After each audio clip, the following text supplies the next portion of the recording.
Hello and welcome back to the Everwind Chronicles. We are on chapter 66, which is almost evil, almost ominous. Uh, Fitting considering where the party is at the moment. But anyway, I am Doug, your dungeon master, and we are a group of friends and storytellers telling you a story through Dungeons and Dragons.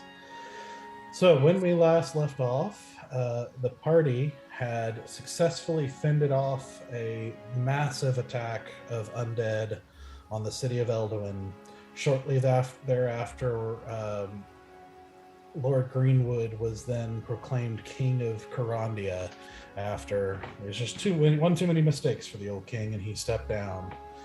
Um, the party is then invited to a banquet by Lord Greenwood, as basically longtime allies at this point, and people who have worked together in a variety of ways to accomplish a lot of missions and defend the city and do different various things. He, in celebration, wants to thank them with a banquet at his estate in Arkhill.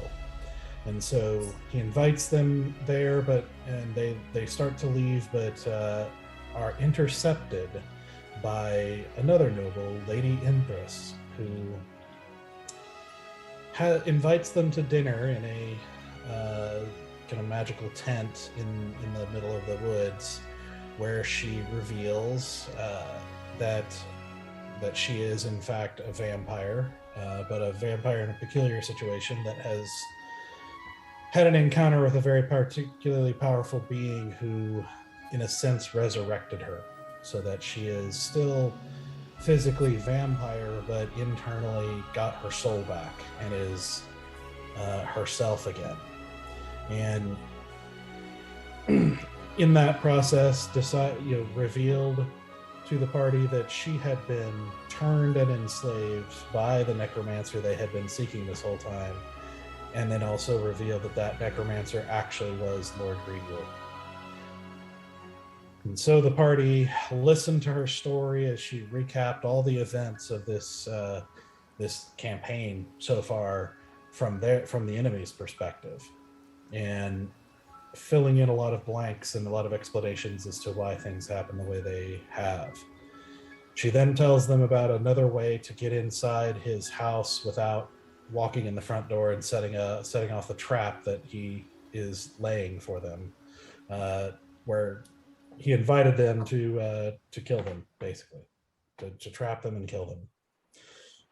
And so the party makes their plans and bids Inthras goodbye as they make their way through the secret entrance, where they have a little bit of trouble with some guards, and they run into Hadressa and Trill. Have a little brief conversation with them as Hadressa and Trill take on 3 undead dragons, telling the party to go on and they'll handle this.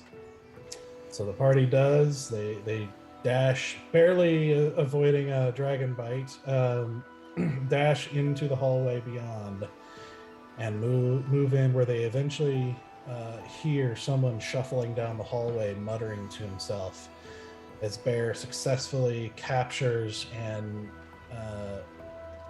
holds what seems to be a very simply dressed tabaxi with sort of matted fur and walking with a limp, and just kind of a bit of a mess of a character. As he talks to them, they begin interrogating him, and he says that he can guide them to the place where the main things happen, where he says they work, where any kind of powerful items or anything like that is likely to be there. And so that, as they continue this conversation, that is where we're going to pick things up.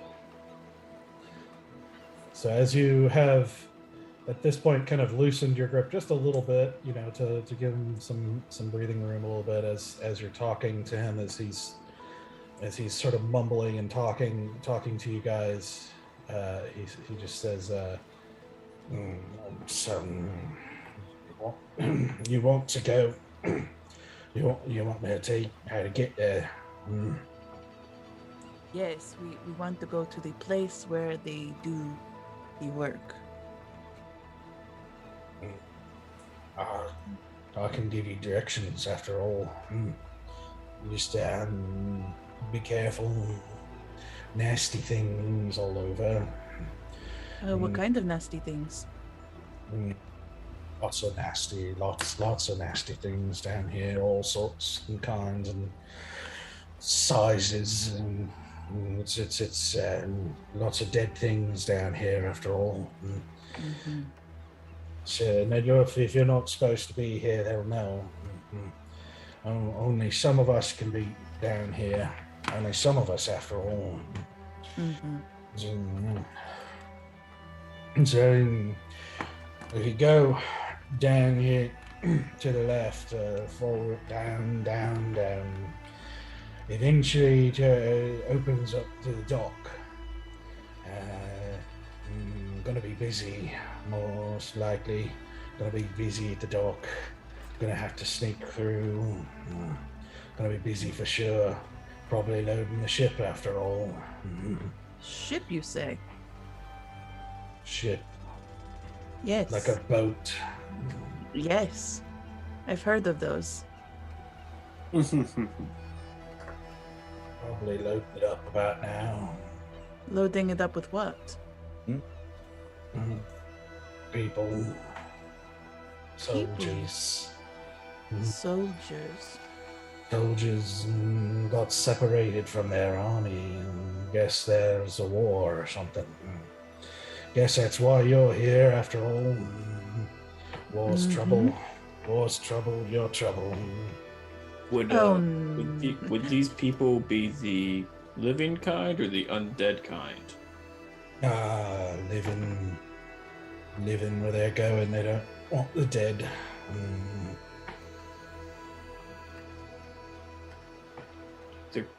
They're going off to fight the dead? No, they're going to work for those down below.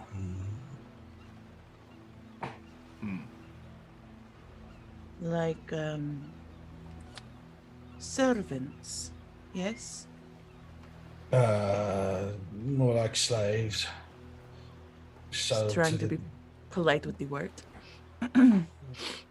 Sold to people far below ground. Where's the below ground? Is it here or is it far away? I haven't been there.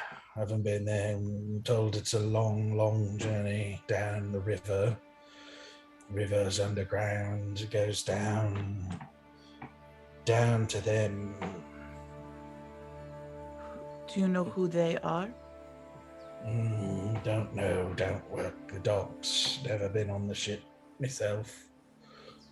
No, you have important work here. Staying here and do my business after all. Is there anything that you can tell us to be better at sneaking? Is there symbols or items that we should keep an eye out for? If it moves, you don't ought to be seen by it. Yes. And you gotta watch out for it. What is it? It's not got a name. It's a protector, a guardian, a watcher, and roams about. No, when you see it after all, you'll see it. If you see it, it'll know you're not supposed to be here and will come after you. What does it look like? Like a girl with a dress. Come after you. Not slow, but powerful. Best bet's to run, hide. You could kill it if you're powerful enough, but it'll come back. for too long. I see. Oh. I see. And then after you go past the ship, is it just on the other side of the ship? Do you have to keep going longer? Yeah, past the docks, and you'll reach a prison. Well, one of them, after all. So where they keep the ones that gets information from. Go through there, and after that is a chapel. Might be people there, might not. Communion, teaching, learning, that sort of thing. Learn their religion there, after all. One go through there and go. There's a door to the right.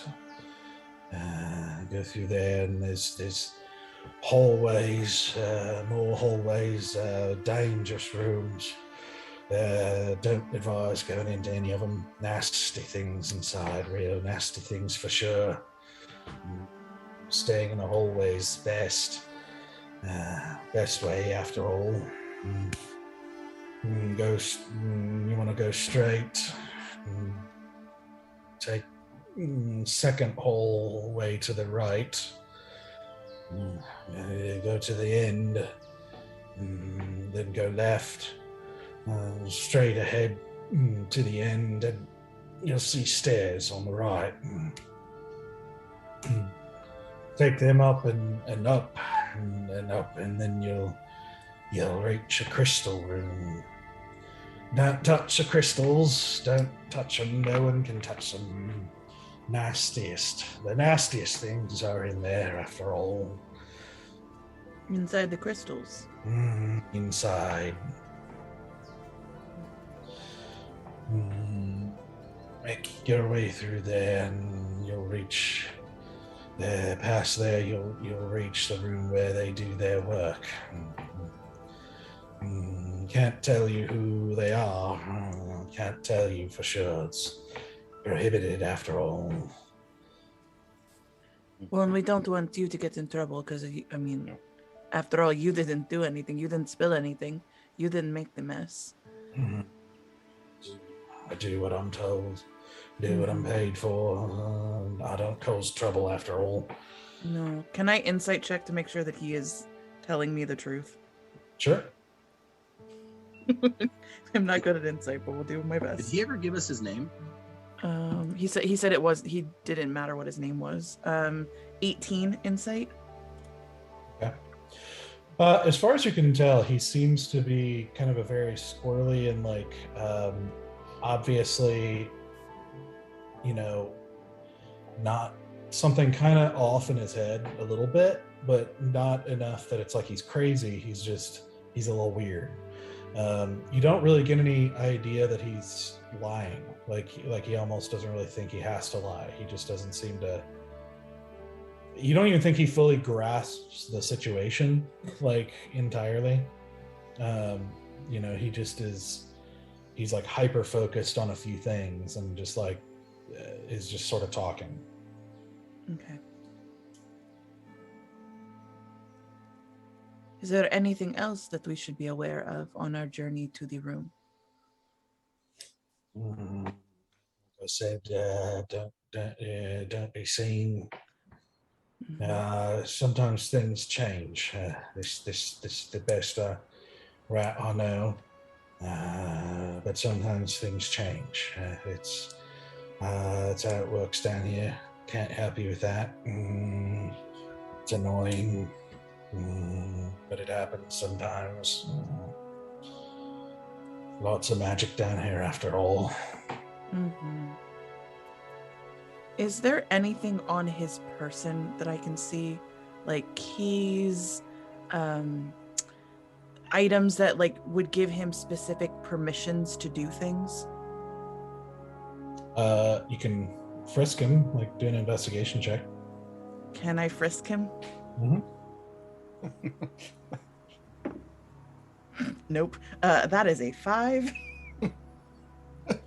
Yeah, just sort of rushing it because it's in a tense situation. You don't know how much longer you have here before somebody else shows up or walks through, and so you're kind of rushing it. And it's like you feel in his pocket there's like a little tiny inkwell with like a really mangled um, uh, quill, and like in another pocket you find some wads of like parchment that have some like scribbles on it, and like a lot of them are scratched out, and like just seem to be notes like of with like this kind of like horrible childish handwriting, like the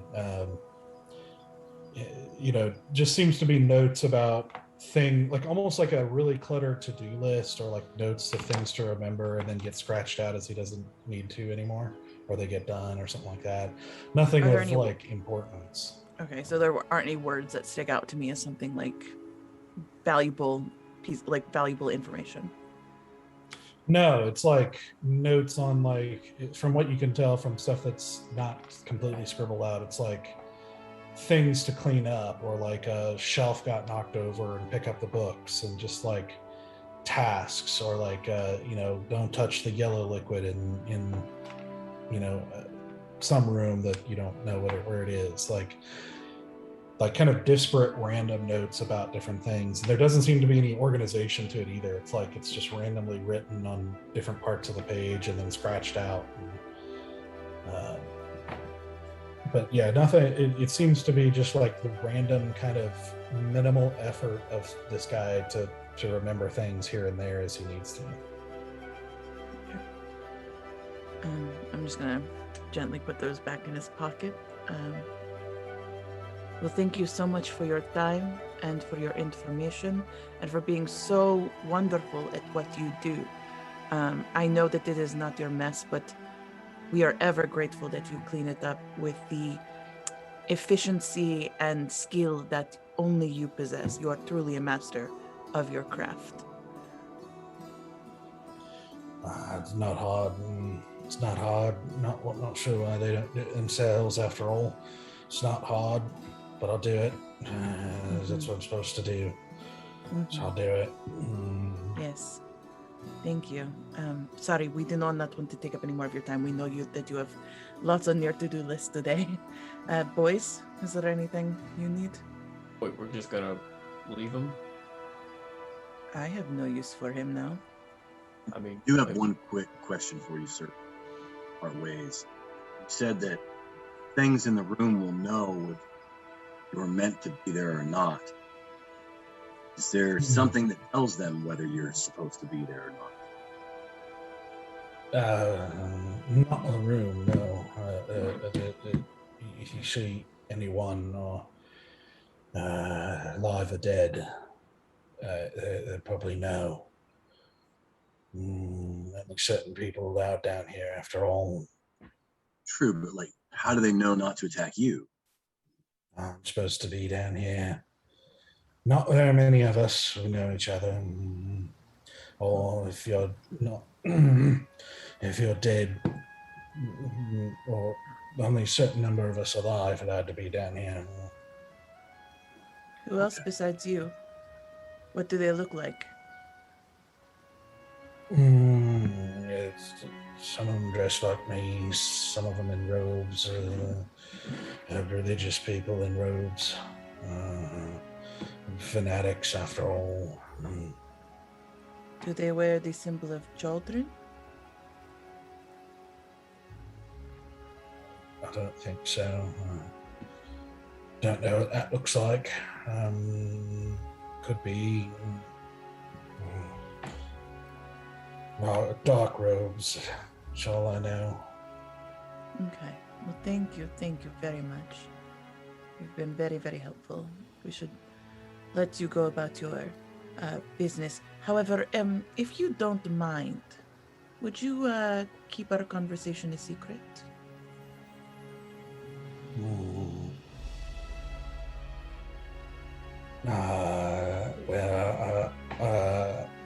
I've got to do what I'm told. Absolutely. If somebody asks, I have to tell them that's what I'm paid for. I do what I'm paid for. Well, can we pay you to not say anything? Roll a persuasion check. Okay, that is a natural 19 plus 2 is I got 5 on 21. Yeah.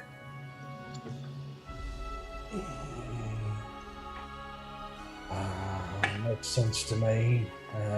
Makes sense to me after all. How much do they pay you?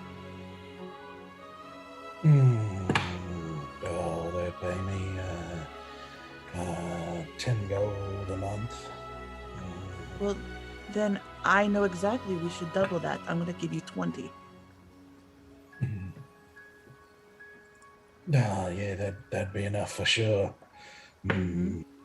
I won't I'm just going to drop 20 gold right into his pocket with all of his creepy little notes to himself. That's do you pay me more than they do? I'll do what you say. Well, then you keep doing what you know how to do best, which is clean up other people's mess. All right. I'll go do that. Okay. I'll do that for sure. I'm just gonna pat his pocket. Yeah. We'll throw aside. We want to have him guide us? He's not going to guide us. He just said we pay him more than he makes and he'll do whatever we want. To remind you from last session, you asked him about him going with you, and he said that he's expected at this other place to clean up the spill, and they'll look for him if they don't. Okay, never mind. Yeah, that is why I have not asked him, because if he does not show up where he is supposed to be, that is more of an alarm than anything else. So thank you. I reluctantly let him go.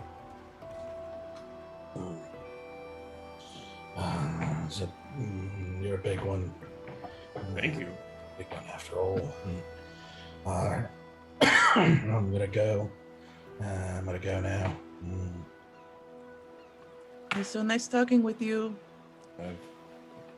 He just continues mumbling as he starts shuffling off, with his kind of limped pace, not really even saying goodbye, just continues to mumble to himself as he keeps going. I'm going to quickly peel off a piece of paper, and in Thieves' Cant, I'm going to write the directions that we're heading, and then I'm going to roll it up and wedge it in brick around eye line with Trill's height. Okay. And just kind of find a little bit of a wedge in some of the bricks. Okay. Right. Yeah, it takes a minute, and you find a little place where on one of the corners, there's where some of the water is kind of worn away, and you kind of stick it in there where it's kind of sticking out a little bit of the corner there. Okay.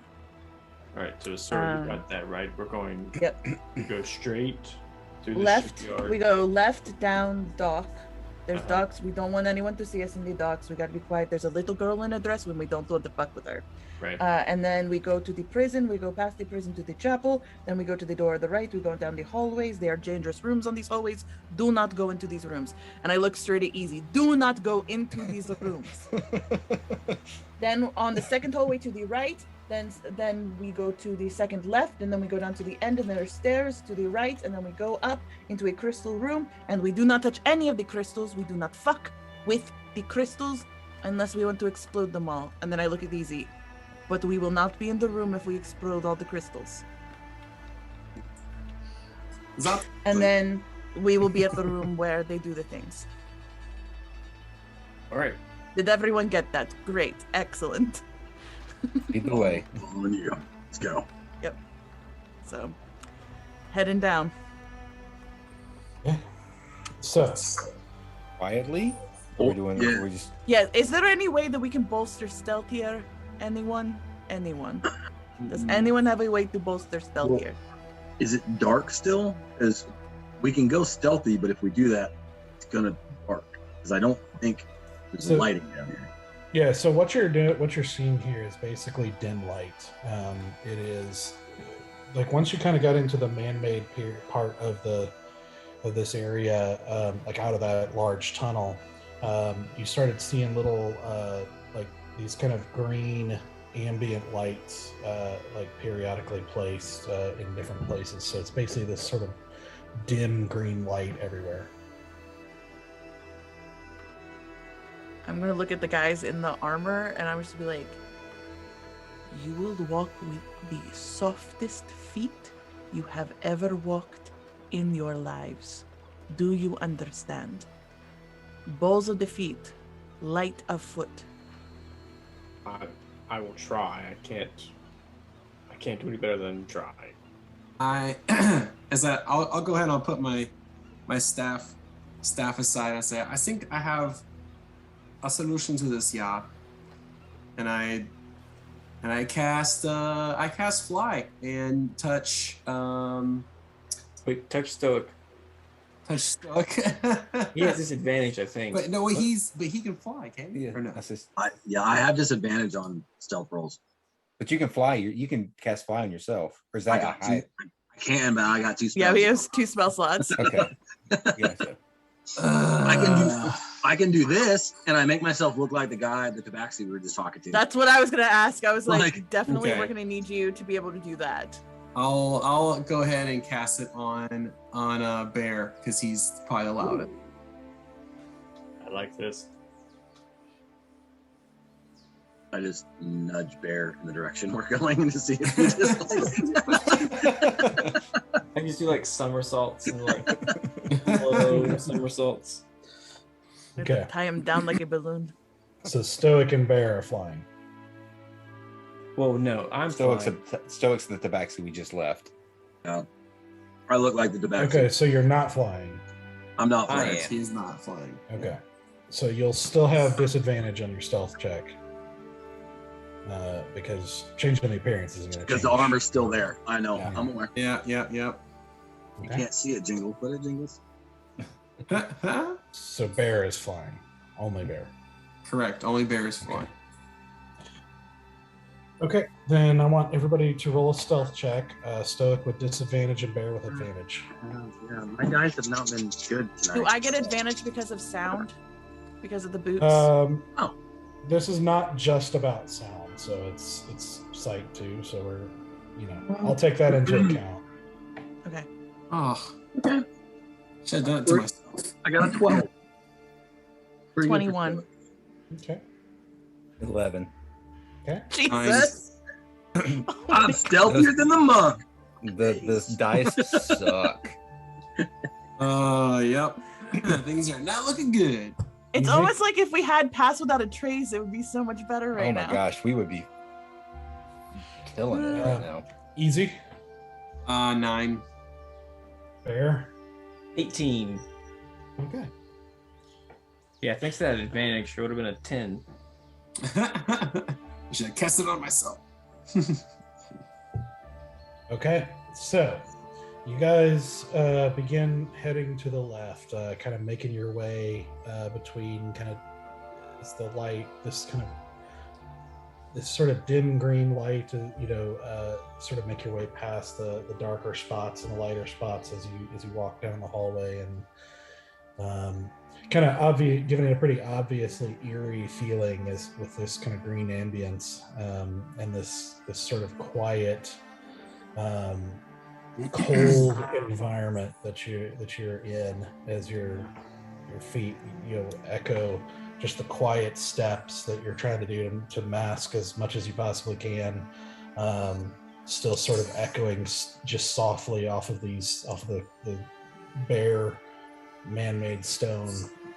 As you make your way down the hallway, and it starts going on a decline, and you see it kind of curve a little bit and then curve back and just start making your way down this long hallway. But eventually you reach a point at the end, and you can see that it opens out into a large cavern. And ahead of you, you can see what looks like old planks and walkways that have been constructed and are obviously pretty old. Like this has been here for a long time, making these sort of boardwalk areas directly in front of you, and you can see the area to your right opens up into a sort of, you almost want to call it a very tiny little town, but it doesn't seem to have people moving as far as you can tell. Like there's no activity of a town. It just seems to have, like, for lack of a better word, buildings and like doorways into rooms over there. To the left, you see a large ship, just of a slightly different design than you've seen before. For those of you who have ever seen ships, it seems to be a little wider and almost more squat than you're typically used to seeing. Obviously, not something that's dealing with severe weather. This is something that's navigating this river underground here, and you can see this river, this sort of dark water, just softly heading away from you down into this black tunnel. And walking, you can see standing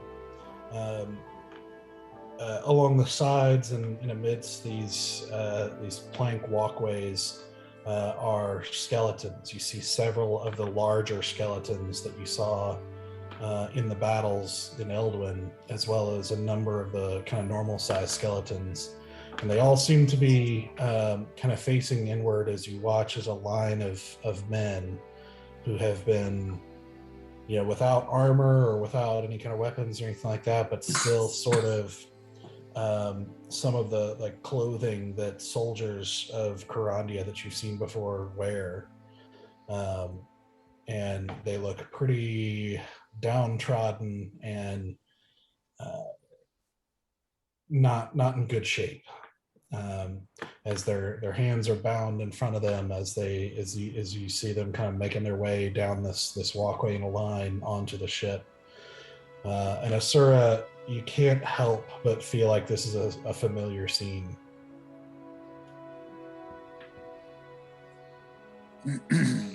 What does is this a tall ceiling?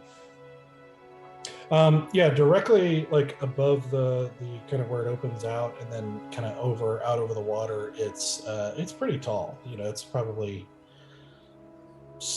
you'd guess 60 to 80 feet at least. And then it kind of comes down as it gets into the right area where there are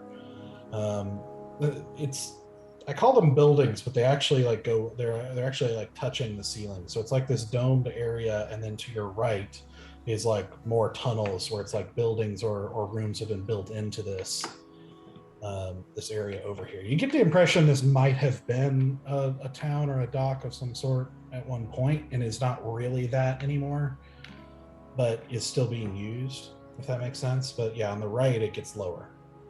And okay, where are the soldiers coming from? Here, let me if you want to switch to the map, the battle map view, I will show you. Whether you decide to fight or not, I was about to say, there's no fight yet, is there? you can at least see the kind of layout of what you're looking at. Yeah. I'm struggling because I really want to save everything for Greenwood, but at the same time, I'm itching to fuck something up. So I hear you, man. I know, and I'm like Asura, like I'm Tara wants to just blow up this ship, but like Asura wants to unlock these chains on these people, but like she's also like we can't get caught. Like we will get caught if we try to fuck with this shit. Yeah. But she wants to fuck with this shit. Oh, somehow I made it full screen. How do I get? Escape, exit out. That's what I tried to escape. Control Z. Control Z. Okay. Nope. And Harun, if you want to go switch to the battle map view so that viewers can see it too. There we go. And this is all water underneath the dock systems? Yes. Roll Basically where it's kind of darker. Is there 2 questions? Are there other doorways that we can see that they're not coming from? And is there like balconies or like guards on the ceiling, like watching from above? No, nothing that you can see like that. You can make a perception check if you want. Yeah, so if I don't see anybody above me, I'm gonna fly up to the ceiling right above the guys, like as close as I can to the ceiling to get a bird's eye view of what's happening. Oh no. Oh no. Okay. His clinky clink to the ceiling. Oh no. So what is that? Perception, you said? Yeah, you can roll a perception check. All right, I got a 14. And your stealth check was 19, right? Yeah. I mean, that's the last time I rolled. Wait, 19? 18. Things that, yeah, 18. It rolls over, it's still that high.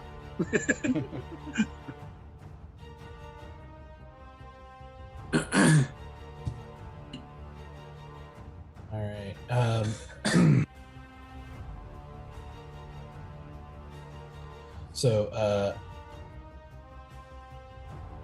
So you fly up, trying to skirt across the ceiling up into this kind of domed area of the cavern, about 60 feet up, and you basically get a look and don't really see much more than what you're seeing at the moment. It just seems like you see a number of skeletons keeping guard as these guys are making their way across the like down the dockway there into the ship, and seem to be being led down below. As you fly up there and you take a look around,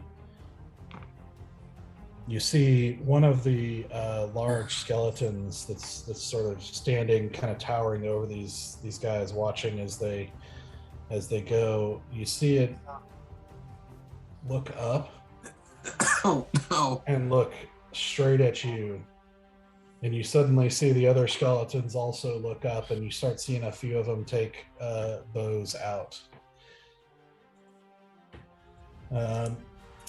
So let's just go ahead and roll initiative. Yeah, let's do God that. damn it.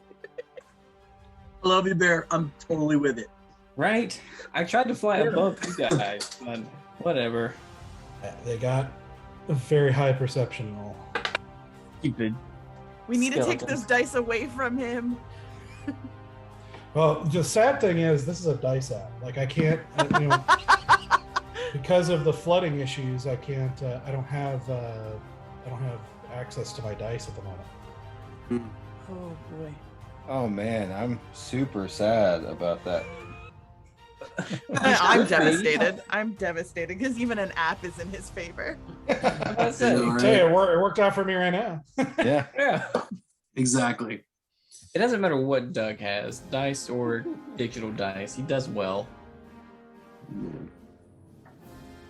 We're not stealthy people. I don't know if you guys We're really are not. yet. We really We're suck not. at it. Speak for yourself. All right, we have one stealthy person. If my Well, I dice will actually cooperate with me, I am very stealthy, but they don't Also, cooperate. I rolled an 18. Like, You did. Okay. I'm Good. good. I know. Yeah, but when he rolls perception checks like that, man, it's like, I They, know. they rolled a 19.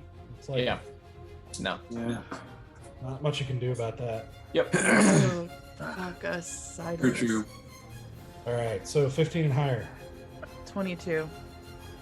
18. 17.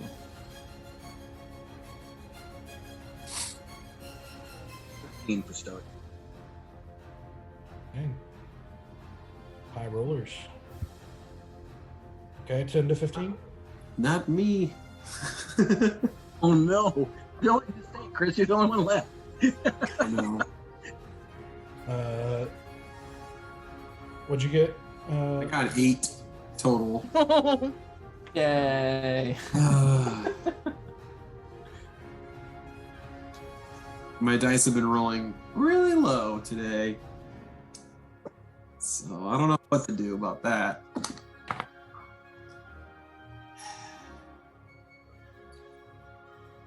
Okay, let me adjust this because Barry, you're up above him. Well, I wasn't going all the way over there. You said you wanted to get directly above them. I said close to our the guys. ceiling. I said my guys. I want to be Okay. directly above the team. Okay. That's fair. Are we on land or on water right now? 60 feet up. You're on land. Basically, the lighter part is land and the darker parts are water. Okay. That mast that is protruding out on the lighter part, how high is that? Is that's docked up against ground? Not this. Yeah. So this mast here is like falling. No. down. The front protrusion of the ship. It's not The very bow. high. It's like 5 foot down here, 10 foot here. It's like this is obviously shipwrecked. Like it's mostly low and falling apart. Okay. With the mast is like falling over onto the dock here. Then I want. Sorry, I didn't know if we were going yet. Yes, you can go ahead and go. Okay, I was just assuming I was first, just because my alert does me good. I'm just gonna be like, oh, mother truckers. I am going to sprint up and grab the mast to like basically hop up onto that ship that's like currently brought up against the ground. If I can do a little kip swing up while I do it for a little extra flair, that's fine by me. Up on the edge of this here? mast here. Can you ping where you want to go? Sorry, I meant more here. Okay. But if I need to kip up onto the front protrusion to be able to get there, that's fine because I wasn't sure where the water started. No, that's fine. It's only it's only like 5 feet up, maybe like to the edge of this boat, so it's not very high. So it's fine. Okay, cool. And then I need to figure out what the distance is on that guy. Which is still within. I'm gonna get out. I will say, for the sake of your mechanic, the prisoners are bound. They're not like in a chain, so they're not really threatening anybody. So they're not going to count as allies. I figured I wasn't getting. I mean, I'm getting sneak attack because it's my first attack as an assassin, but I realize I'm playing kind of fast and loose. How much movement did I do to get there? Do I have more movement left? It's about 5 feet up, plus they're 27. I just gave it to you at 30. So. Okay, cool. And then I'm going to take out my bow. And I am going to.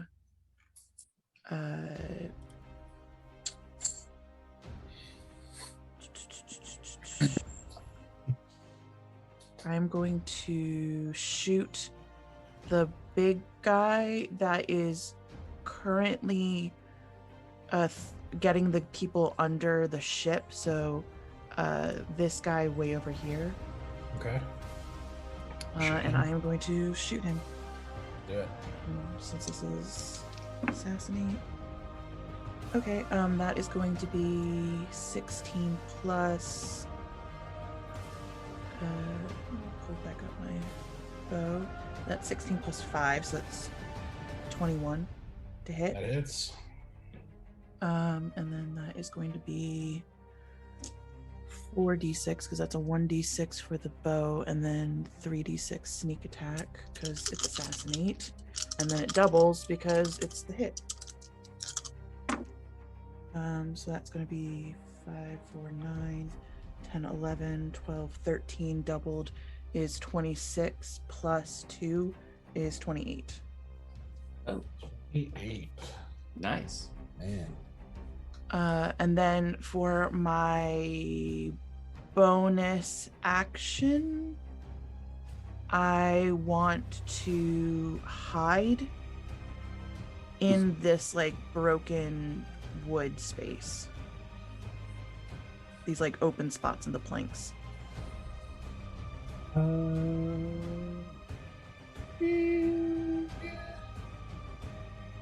Yeah, you can try to duck down basically, like behind the railing here.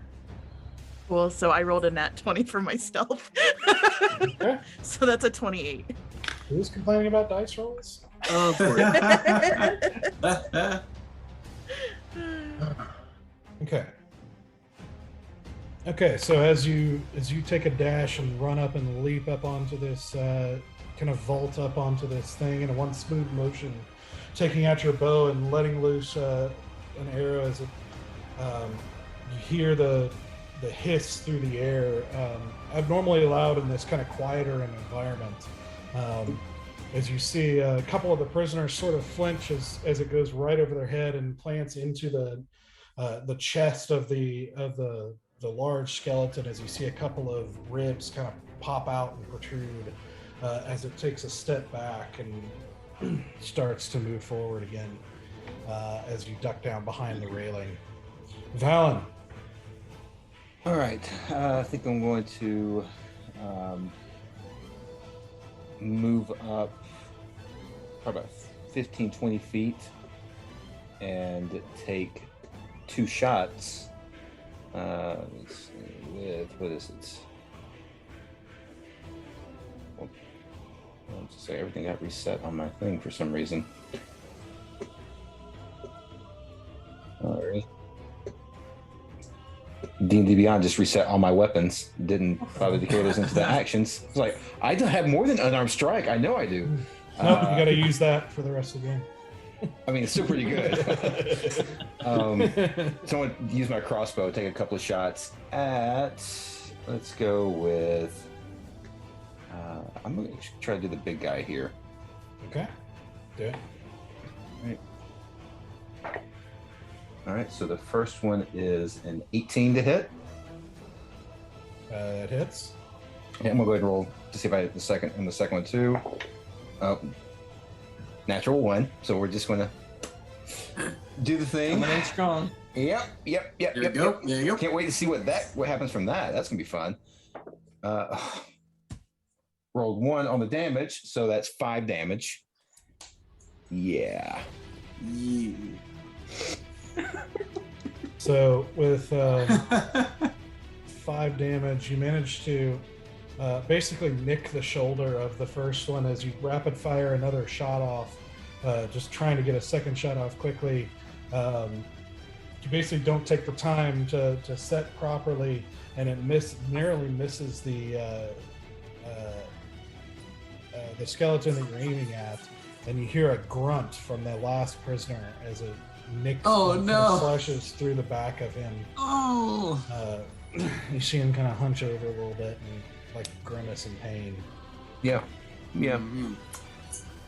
Well, I think that's all I'm going to do because I'm scared to do anything else. Yeah, I think I stay right there. That's my turn. Okay. Bear. All right, so I'm 60 feet in the air. Right. Okay, and so then how does dash work again? What does that take the spot of? Dash is when you use an action to move extra. So I'd keep a bonus action, but I'd lose my action. Right. Yes. All right, I will just drop 30 feet, unless flight, because that doesn't like affect my speed. It just I think it does it? You have a fly speed. You should have a fly speed. Yeah, it's 60. It's 60 feet is your fly speed. Oh, okay, You can go 60 feet. sweet. Can I make a beeline? Is it 60 feet between me and that small skeleton on the plank, the pier, going to Over here? Asura? Let's see. Yeah, that guy. So 53. But you're 60 feet up. 55.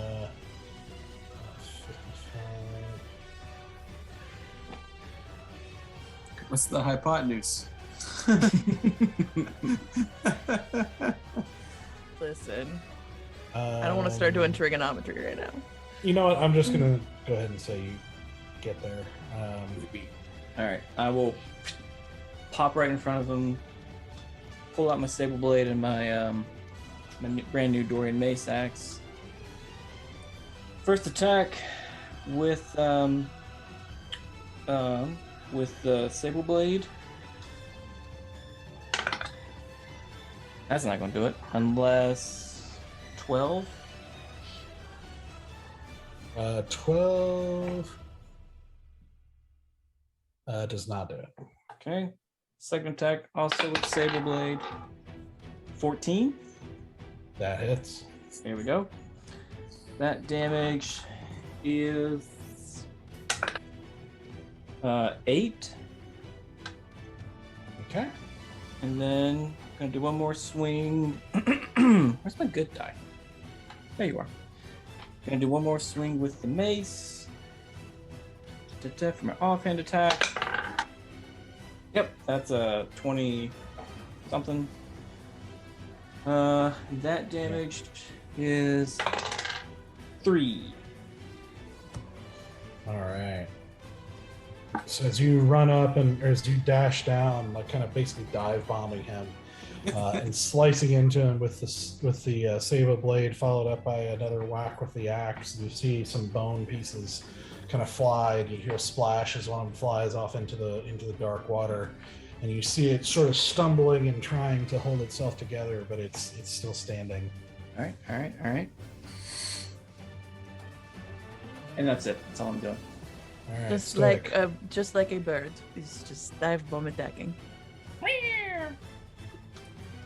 I'm like a bird. Wow. Okay, Nelly Furtado. Okay. I was doing Fly of the Valkyries. Stoic.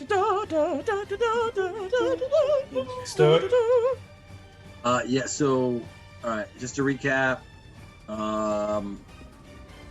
you sort of hit the big one closest to us. No, I hit the She big hit guy the on the one ship. on the ship. All right, and the one right next to Bear's looking wobbly, Yes. and that one The small hits. one. He nicked this one here. That one. Okay. Then I will run my full 30 feet towards the big one. The closest big one to us. I think that gets me like right at the edge of the water. Yep. I'm just gonna run and I'm gonna slide, and as I slide, I'm just gonna like pew, pew with my Eldritch Blast. You Very have to make the sound intimidating. effects. Yeah, Ironically, that's how your Eldritch Blast sounds when you do it. Yeah, that's exactly. But with like that, while I'm sliding for a stop, it'd be great. All epic. Yep, got you. I want to hear Stoic go pew. Shit, it's only 11 on the first one. Oh no. I'm guessing that one misses. Yeah, that's gonna miss. 17 plus 6, so yes. The second one. That second one. So hits. yes. And that is a D10. 17 plus 6 equals yes. I Yeah. like that math. That sounds right. Ooh, and that's a 10 damage Nice. That's good. on a single hit. You hear a weird echo as you release these bolts. The first one missing, but the second one planting right into its jaws. You see its head kind of snap to the side. As a little bit of chunk of the jaws has been knocked out as you hear this weird echo from the sound of the spell in this empty cavern over the water as its head kind of snaps back in place looking at you. And that's all I got. All right. Okay. Now it is the big skeleton's turns. Oh boy. Oh no.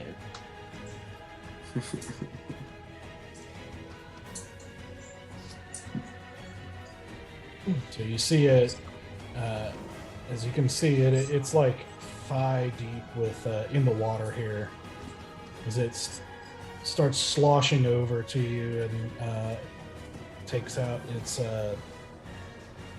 kind of large great sword that it holds, and takes a whack at you.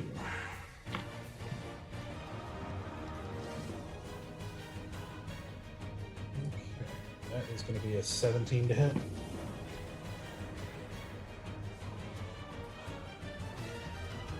You there? Who are you swinging at? Me? Yeah, you. 17 to hit. Yeah. Nope. Yeah.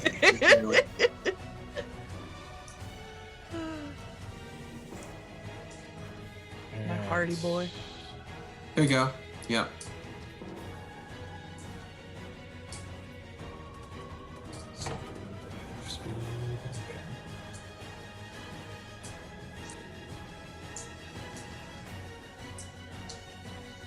So this one goes over and steps up onto the dock to continue over to Bear, where he's going to make an attack. Wait, someone came to me? Yep. Okay. That is a 17 to hit. Where's my... I believe that does it. Yeah, that definitely hits.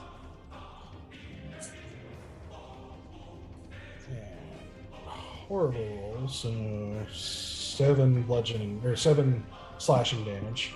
Okay. Make sure to take it from your temporary hit points first. Thank you. Yep. It did. Yep. From that delicious meal this morning. Right. Compliments to the chef. Yep. Alright, so you see this big one kind of shove soldiers to the side as it starts running down the dock. And you see it take out some... you're not sure if they're spears, like normal sized spears, or javelins, but he takes one out and is going to...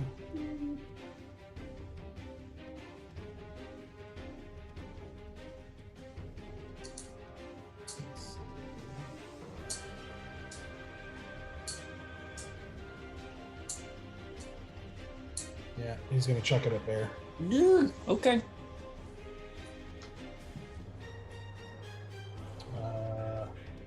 That's going to be a 12 to hit, so that won't do it. Nope. I just like do a cool like, miss me.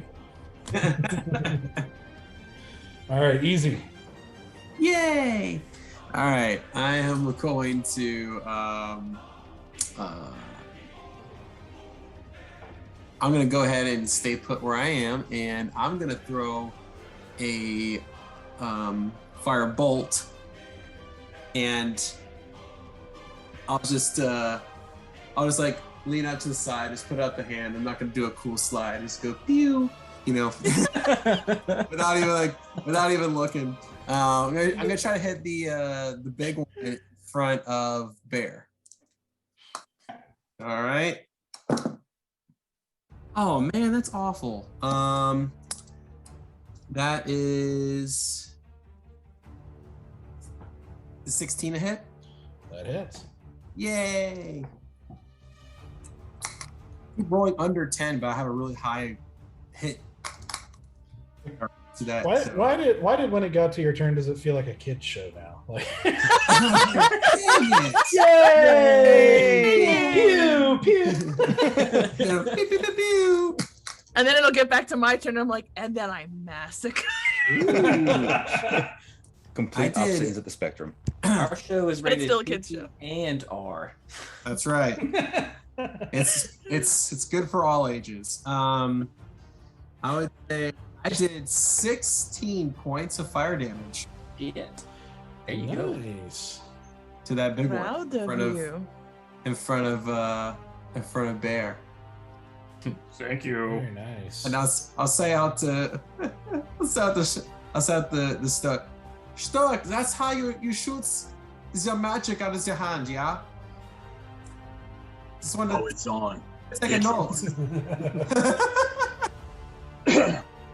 As you see the cavern momentarily light up with orange light as the firebolt streaks through the air and plants into the chest of the skeleton. As you see it sort of shrug as bits of flame are still kind of going on its like ragged shirt as it continues to attack. So is that all you're doing? Yeah, that's all I can do. Yep. Okay, now it's the smaller skeletons.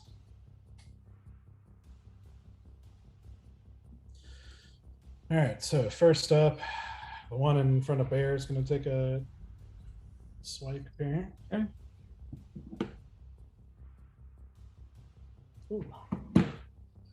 That's a 23 to hit. Yeah. Oh yeah. You hate to see it. Yeah. It's going to be 7 piercing damage. Wow. Okay. Wow. Wow. Wow.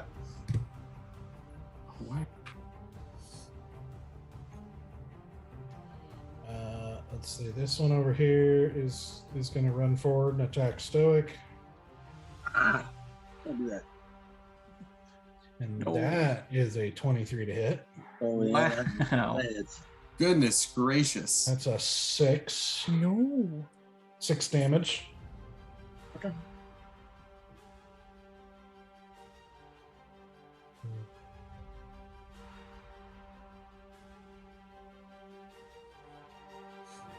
This one, not like bust that off. he's going to pull himself up and he takes out a bow and pulls a shot. He's actually going to shoot at Valen. There it is. 10 to hit, which is not going to do it. Damn it. I want that. I've got that deflect missiles. You finally shoot at me again. Every time you shoot at me. I'm like, catch the like, arrow. Catch it. 10 to hit. I know. The only time he's ever used deflect missiles, he got sick and we had to go find out. Yep. Yep. Let's see. Oh man. Yeah, so this one's gonna run and jump down here and take out a bow and hit Stoic for 15 to hit, which I don't think will do it, right? Oh, sure.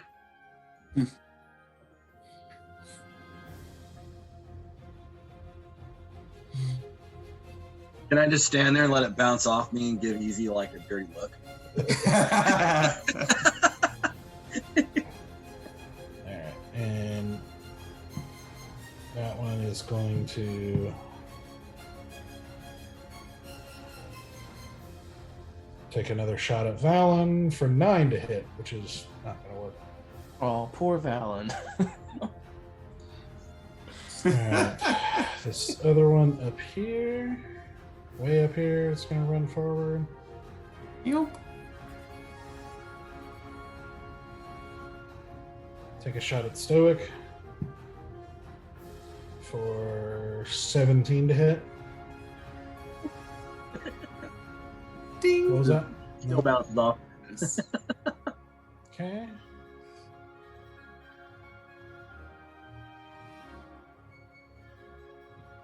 And then lastly, for now, Skeletons aren't. I'm sorry for now. Many. There are many. Oh. And there's more. It looks like more coming. Oh boy. There's more coming. you do see one run around the corner from the right. Oh, gosh. And take a shot at Easy. This is great. Oh boy. Wait, there's some kind of 7 to hit. Sheesh. And I let it deflect off my chest and I look stoic. Granted, like the arrow like barely even flies, like I'm like just like Okay. So the prisoners at this point just basically duck down and stop moving, just kind of like crouch down, trying to cover their head as best they can, and don't really know what to do. So back to Asura. Do I get advantage on my shot because I'm coming from hiding, or no? Who are you trying to hit? The guy that was shooting at Easy. The one to the right. Yeah, the one that just ran in. Yes, you would. Okay, cool. Then I'm gonna pop up and I'm gonna shoot that guy. Yeah. Okay. So that is going to be a 15 plus 5, so it's a dirty 20. That hits. And because it was with advantage, I get sneak attack. Mm-hmm. So that is going to be 9, 10, 11, 12, 13, 14, 15, 16, 17 points of damage on the little skeleton dude. 17? Yep. All right. So you pop up and release the bolt the arrow now. And you see this arrow shoot through the, again with that's as you see it implant right into the skull, and you see the head pop up, and with the arrow kind of stuck halfway through it as it like twists in the air and hits on the into the wood and bounces back around as the rest of the skeleton falls apart. And I'm just gonna wink it easy and just say, remember when we all first met and I did something stupid? I'm gonna do it again. And I am going to use my 30 feet of movement to run across this ship. And then my bonus dash, I'm going to dive into the water and start swimming towards the big ship. Okay. If I can dive a little bit early before the very, very edge of the ship so that I can get my 30 gets me to that side, and then my dash can give me another 30 to like angle into the water on a dive. Okay. You'll get to roughly there. Okay.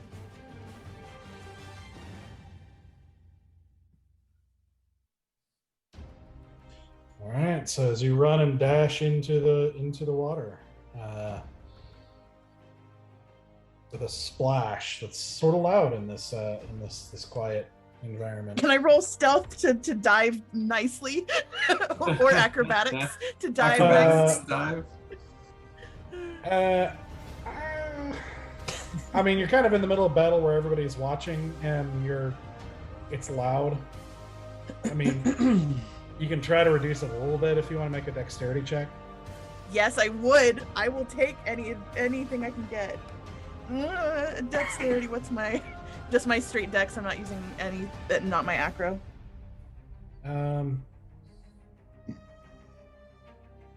Sure. Acrobatics. Yeah. 14. 14. Okay. Yeah. I mean, you splash into the water and start swimming.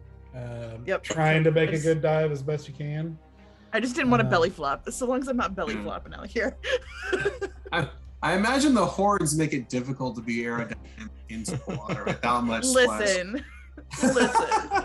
I grew up in a desert. Diving into water was not something we did. Mm-hmm. Yeah, I can see that being a challenge. That's valid. That's. Yeah. I'm surprised you can swim, to be honest. Yeah. I mean, there are oases that are they're 20 feet deep or so. Like they're deep enough that you can like swim in them, but they're also not like massive bodies of moving water. It's not moving water. Probably not professional strokes here. Like No, they're not. No, it's certainly I'm not going to be in the Olympics anytime soon. This is like the awkward like frog breaststroke. The dog paddle. Imagine. Also, because my horns are heavy. Like they're not buoyant in water. Imagine me hasting you and you're like really fast doggy paddling. That would be so funny.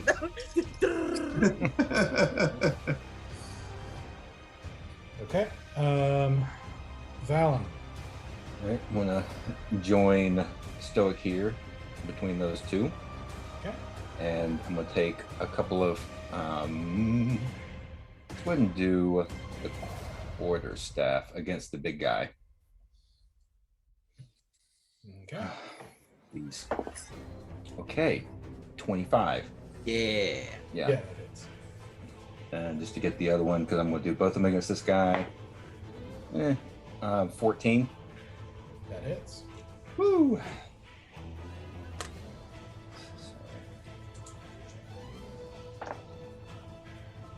Not bad. Okay, that's 8, 9, 17 points of damage between both of them. Like I went ahead and totaled the whole thing up. Don't kill him. Don't kill him. Don't kill him. I want to kill something. Question. We need to question him. Stoic whispers softly about. Where's the trigger? I thought you were gonna say, "Where's Martha?" And I'm gonna Oh. think, "Oh no! Oh no!" Where'd you use that name? Suddenly they stop fighting. Yeah. I'm so named Martha. What? So, how's he looking? He's still coming. He's Okay. still. I mean, he's taking some hits, but he's still going. I'm gonna do an unarmed strike as a bonus action against him. Okay. Because I'm trying to save key points. Good on you, Alan. Nope, it's a 1. What the? Dude, your dice tonight are just not good. You put Nope. those ones in dice jail immediately. Do not let them get second chances. Two different sets, 2 different dice. I tried it. Yeah, So it's Yeah. a nat one. it's in that one. Ooh. So as you go and as you make this crack into the skeleton, And you see it start. Yeah, you see it start to swing at you as you try to go in for an unarmed strike. You see it just like whack your hand for 1 point of damage. Very fair. Add insult to injury. Or it's like when you're holding on to a quarterstaff and someone like wraps you on the knuckles. Oh, that hurts so Oh, I bad. hate that. I hate it so much. That's a I nice moment. think I will back up. How I didn't catch how much I moved. What's it about? Okay, 15 feet. I'm gonna go back to I think over here on the dock. Yeah. Okay. You are engaged with the smaller skeleton as well, so you want. Oh, that's right. Yeah, that's fine. I can take a hit. Okay. Sweet stoic. That's fine. Yeah, totally, man.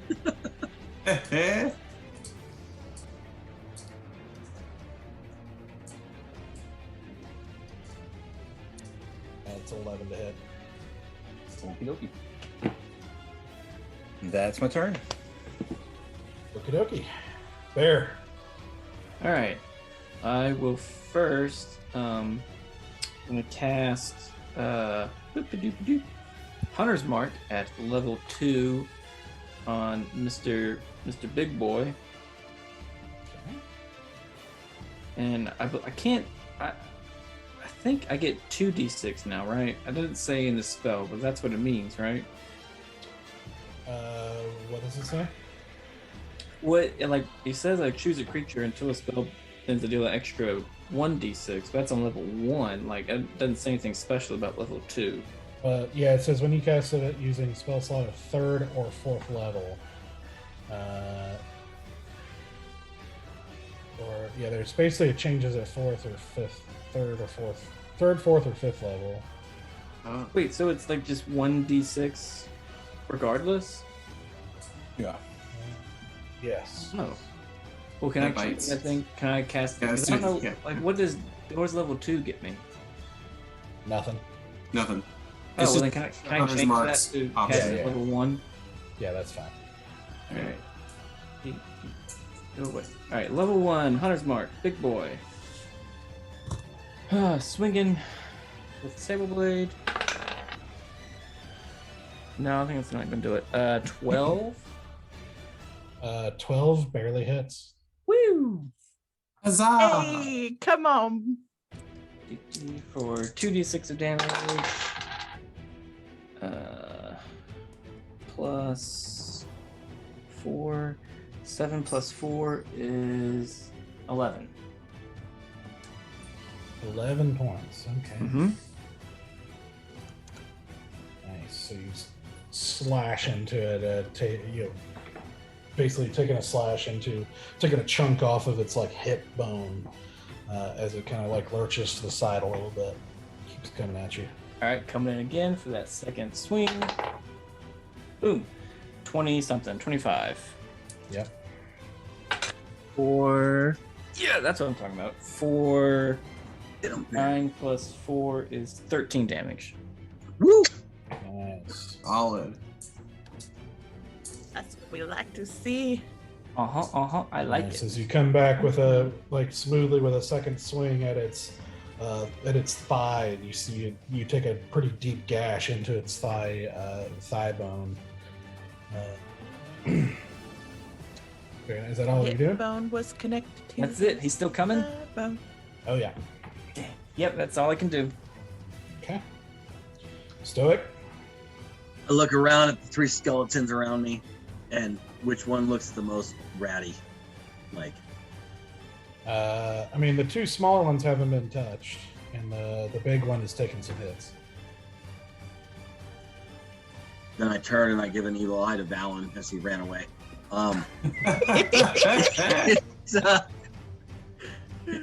Is anybody else? Is any of the other skeletons looking pretty haggard? The one next to Bear is pretty rough. The big one or the small one? The small one. Okay. The big one is also taking some hits. All 3 of the big ones have taken hits at this point. Okay. Mhm. Then, as I'm staring down the big one in front of me, I like cross my hand under my, like across underneath, and sneakily shoot an Eldritch Blast at the one next to Bear. That's a 18 to hit. Just like That the hits. That hits. That's a 7 damage. Yeah, with that, it flies apart, and you see a scattering of bones splash into the water. I finally killed something. Yeah, Okay, you did. so as that happens, even though I still look like Filch and his cat merged into one person, I don't know how we want to flavor this, but I gained 10 temporary hit points. 10? 10. Damn. All right. Dude, I have an ability that when I have not killed anything since I became a warlock. Wow. I can't believe it's 10 for each. I That's- get I know. 10 temporary hit points every time I kill something. That's ridiculous. You can become our tank. I know. So I've been trying to be the tank. So I don't know if like a green mist or something. I'll let the DM describe. Which feature are you referring to? It's Arc One's Blessing. When you reduce a hostile creature to 0 hit points, you gain 10 temporary hit points. Yeah. Let's see. Starting. First time I killed something. That's why I'm like, I want to kill something. Damn Yeah, it. it's your charisma plus your warlock. Yeah. It's amazing. So Pretty sweet. It's a pretty sweet. I don't know if it's sweet visible skill. or if I just look healed or what. But Although unhelpfully, it does not tell you how long it lasts. no, it is not. So I don't know. I figured like probably I don't know if it's per battle or like per rest, maybe. Like it resets on a long rest. I don't know because it doesn't describe it. Infinite power. It becomes stronger and stronger. Yeah. Every time I kill something. Unlimited power. And then just like a creepy guy in a hood behind him just goes, do it. I am. I'm not gonna lie. That is kind of the way I see Stoic going. Is like very. There's the Force, and he's on the right track, and is very not. That makes me and Octo, Obi-Wan, and Yoda. I'm fine with this. Wait, what does that make me in this story? Because he's. Padme. Oh no! Oh, Anakin, you're breaking my heart! So, all right. So very quickly, it lasts until either they're depleted or you take Finish a long rest. Yeah. okay. Go long rest. Wow. That's No, amazing. All right, I got one more. Got one more Eldritch Blast in me. I'm gonna shoot the one small skeleton to the left of me. Okay. Joker. That's only a 9 though. That does not hit. As you have to take a step back as you get ready to cast, so you take a step backward to barely miss a swing from the big skeleton, causing you to miss your attack as it careens off and hits one of the walls behind you. But as that happens, you feel, as the first attack happens, as the skeleton gets scattered across the water, you feel like something about the destruction of it, like it just somehow feeds you, and you just feel yourself get stronger. Dark side has Oreos.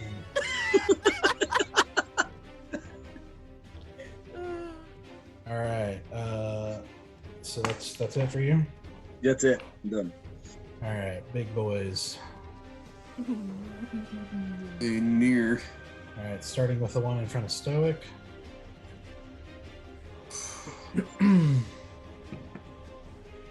So he takes a swing at you for 22 to hit. That does hit.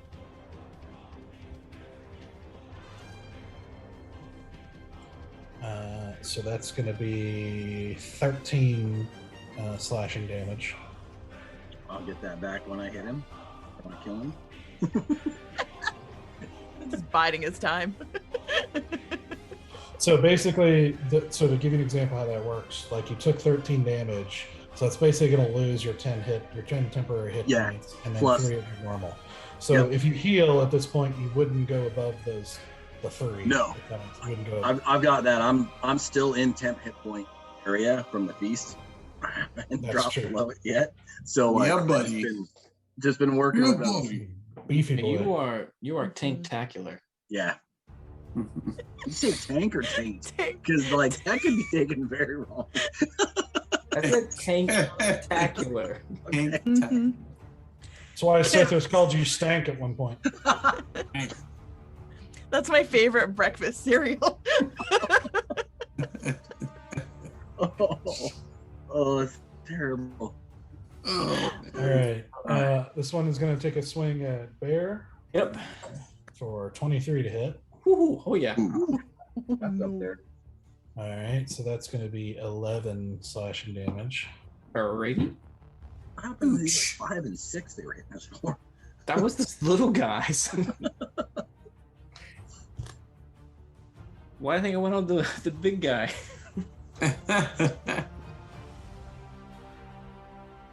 No, he isn't. No, he isn't. No, he isn't, because he can't, because I'm in the water. No, he's not.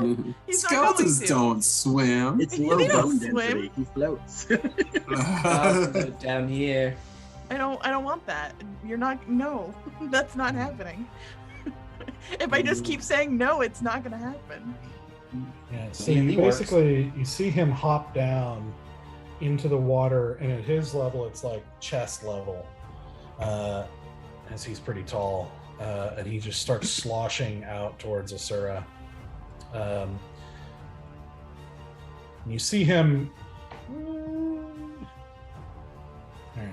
You see him like briefly disappear under the water for a moment, and then you see his head pop back up, and you see his hand come up out of the water with a rock, and he takes and chucks it at Asura. No, I don't want this. Oh, no. So that's going to be Wait, evasion. Evasion. Can I use evasion? 19 to hit. That definitely hits my body. Oh wait, I can't use evasion because that's only for saving throws, correct? Yeah, Evasion you're, only works on saving throws. Uncanny dodge, right? I can uncanny dodge. I think evasion only works if I'm making dexterity saving throws. Yeah, it does. Yes. But I can use uncanny dodge. All right. So this is going to be.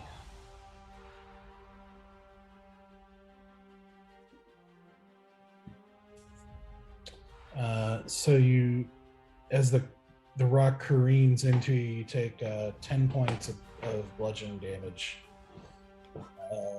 So if you're using uncanny dodge, That's 5. yeah, that'd be 5.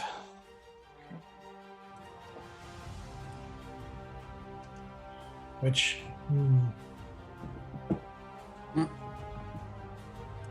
well, I tell you what, I'll allow it for this fight. in future, like in the water, I might change some of that, because like uncanny dodge is sort of while you have your footing, and like you're not a swimmer, you know, it's like No, that's true. dodging in the water is pretty hard. Yeah. I was hoping I could at least like duck, Yeah. like at least duck under the water to like get like the water could take some of the impact. Yeah, basically, I didn't think that through, so I'm allowing it to work normally right now. Okay. But if in the future water fights change, then just be prepared. Water. Let's not make water fights a normal thing. One of you've been to the water realm once already. Yes, yeah. Well, and he had water breathing all the time. Saved his Luckily. life. Luckily. Wizard Okay. came in clutch that morning. All right, Easy, you're up. Okie dokie. Okie dokie. Okie dokie. So I'll go ahead and I'll cast Firebolt again at the same dude that was attacking Bear, the big skeleton. Yeah.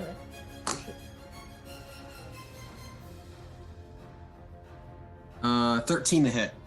That hits. All right. Finish him up. Finish him up. Yahoo! All right. Finish him up. You got it. 14 fire damage. 14. Hey! Yeah. Very nice. Yes. So as the cavern lights up again with that orange light as the fireball careens through the air and plunges into it again. You see it take a pretty heavy step backwards, and you can see it's starting to have some trouble. Gotcha. As the flames are started getting bigger on it as it's trying to continue attacking.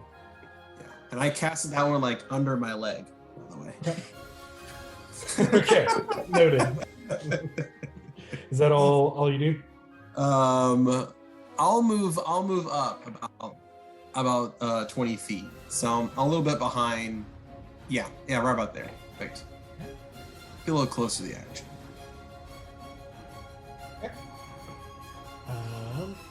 Easy as Dude. FOMO when it comes to fights. Okay, guys, Dude. I'm here. Right. Doing that Tabaxi's voice like destroyed my voice at the moment. Oh. You gotta be careful. You gotta take care of your voice. Take care of it. It was Sorry, fun not last sorry. I know, right? Yeah, it was Okay. awesome. Skeletons, regular skeletons are up. Good. All right, so starting from the right here, these two are going to run up and attack Stoic here.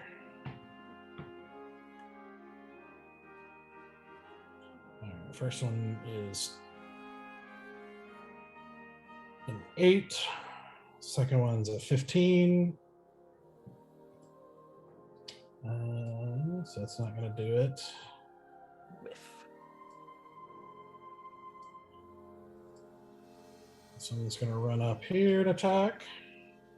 Holy shit. 12. So that's not gonna do it. Jeez. Dunk, dunk, dunk. I need to be at Tabaxi more often because, like, this is working. Oh, I forgot. Tabaxis are fun. You look Tabaxis like are him. fun. Yeah, I'll I say look that. like. I was wondering why you said you look like Filch and the cat switch places. Because he had disguised himself as that Tabaxi. Yep. And that's a 15. They're just horribly rolling here. This one's gonna run up and attack Bear. Okay.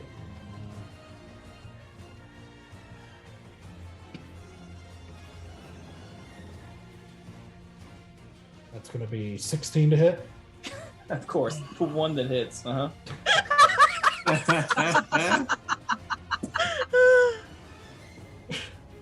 Oh, man. That's gonna be 7 damage. Okay.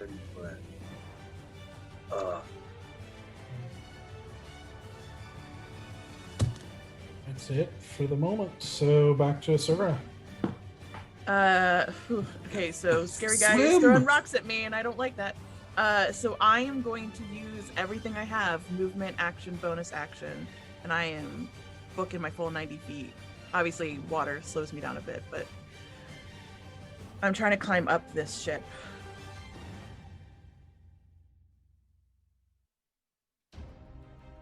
Choose it.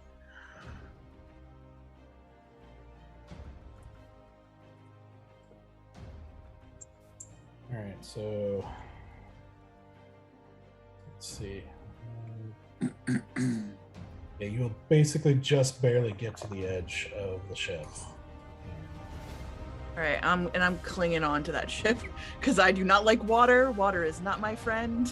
Wait, Okay. 90 feet only got me to the edge? Your action and bonus actions, 30 and 30. Dashes are both dashes. So 30, 60, and then my movement is additional 30. So it's 90 feet that I have to move. Oh, total. you're using your actions. Okay. Yeah, I'm using everything. So with the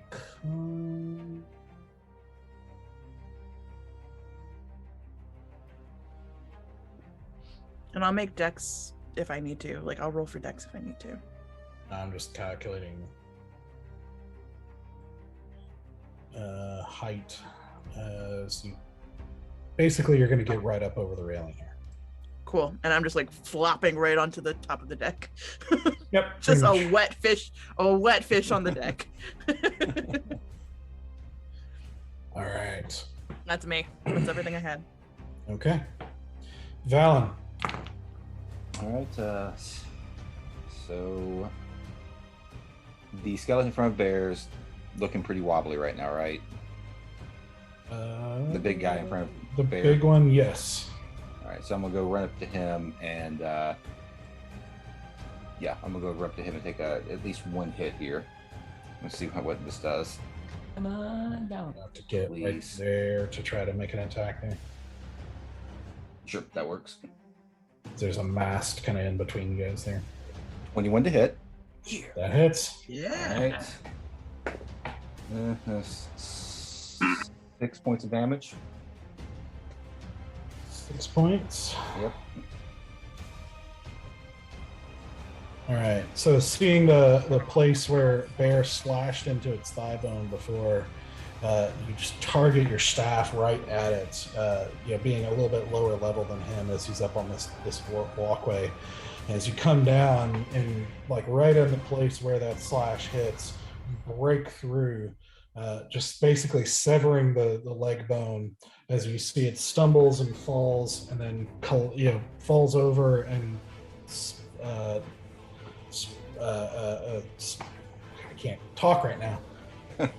That's blast. Whole bunch of Scatters. bones going everywhere. Yes. Scatters it.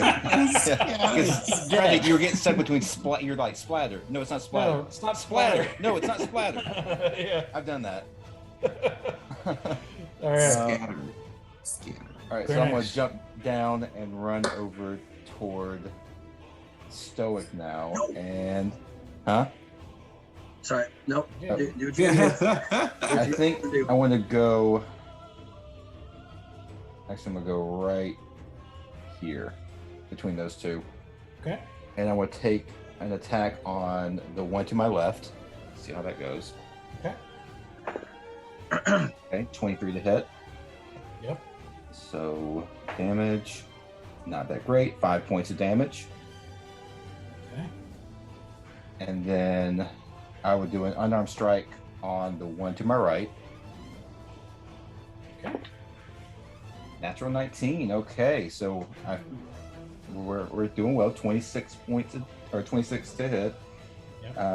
And unarmed strike is a d6. 6 points of damage. All right. Very nice. And let You me run up and take two whacks at these skeletons, as they both kind of stumble forward a little bit as they're trying to attack Stoic. Is that all you're doing? Let's see. Yeah, looking at. Yeah, I think assessing the situation, I'm gonna stay right there. All right, Bear. This little guy, he has not been attacked yet. Right. So for my bonus action, I'm gonna move my hunter's mark onto him. Okay. And swinging with the sable for 19. So then that damage is 9 plus 4, 13. And with that, with one clean swipe, you behead him and send him into a pile of bones. Love it. He goes down. He goes down on my offhand. I switch out the mace and the axe, and I chuck it at the big guy in the water. Okay. Oof. I'm actually okay that I missed this one. I'm gonna miss it, and it's all right. This is a 9. No, it does not. And then I'm going to fly over to the ship. Oops, not that button. Yeah. Where do you want to go? Where is there like a is there like a rope ladder or like a step ladder that I could see that the giant skeleton would choose to come up? No, nothing like that. No. All right, then I'll just sit down right beside Asura.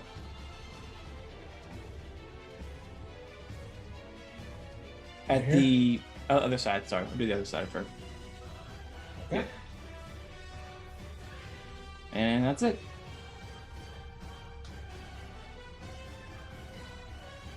Okie dokie. Stoic.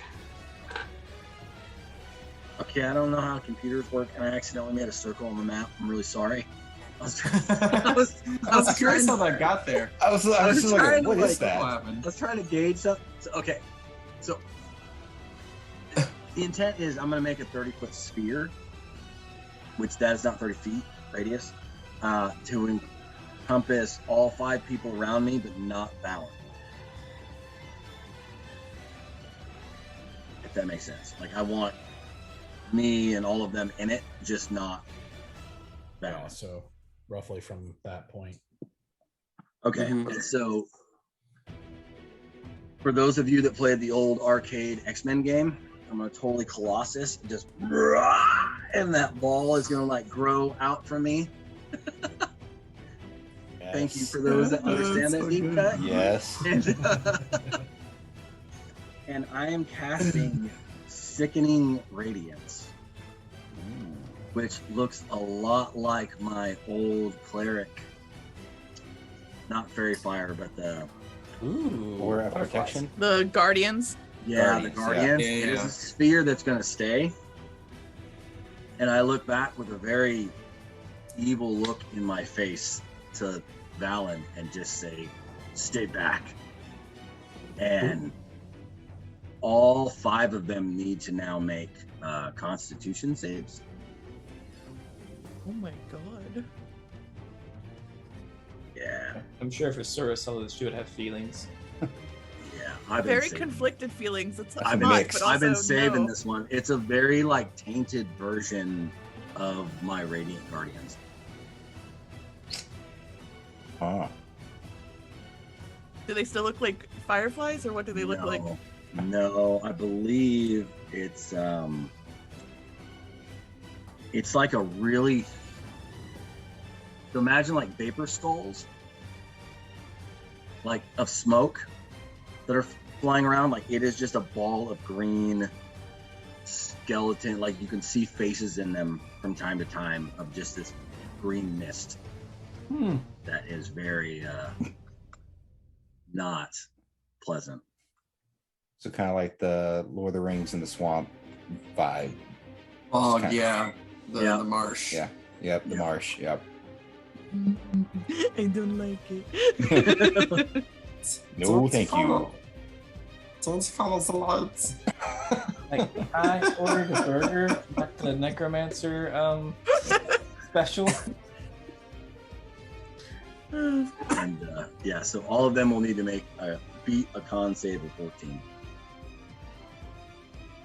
I was saying 14. Yeah. I wish it was a like half damage, but it's not. It's all or nothing. Oh man.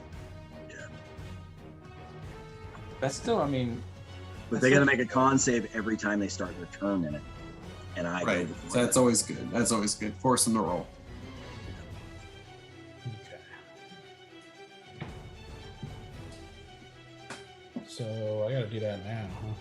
Yeah, because it's when they first enter and when they start their turn.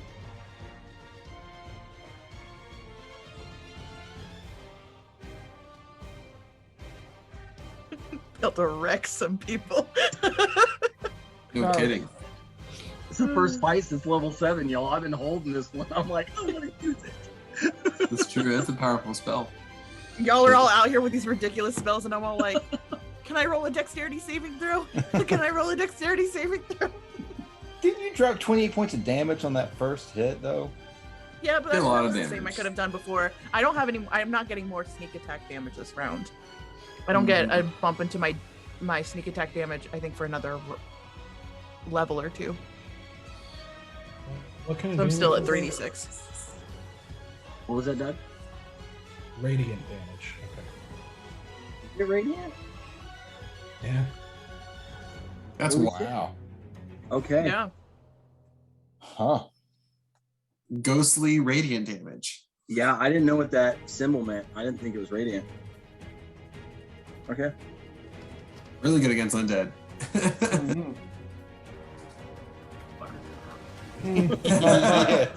Not in this case now. Oh, really? Did they all pass? No, I'm saying radiant. Oh. Doesn't do what we think it does in this one. Oh, gotcha. They're not vulnerable to radiant damage. What do I need to pass? 14. 14. Con save. Constitution.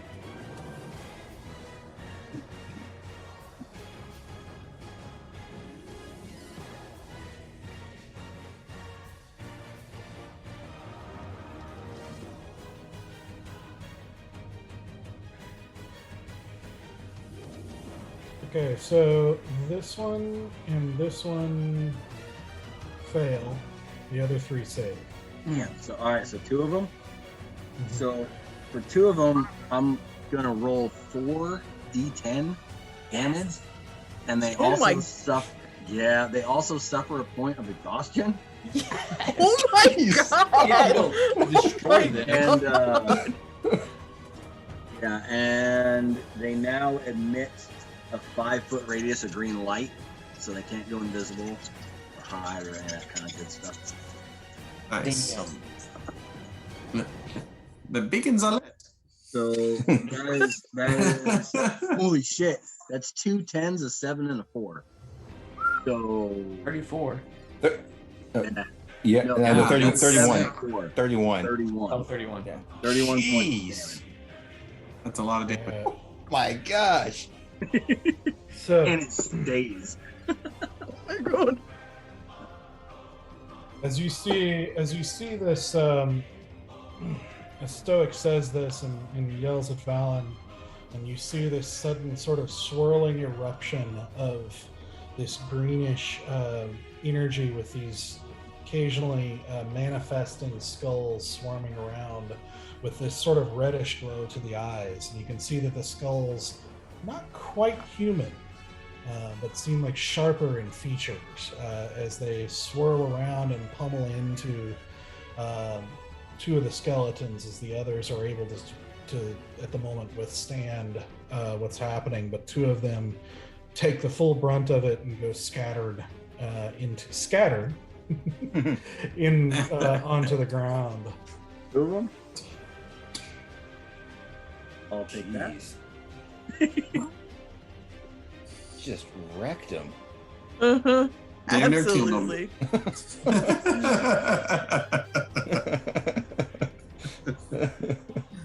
And that got me 20 temporary hit points. Dude, you are killing it. Just going like Ooh.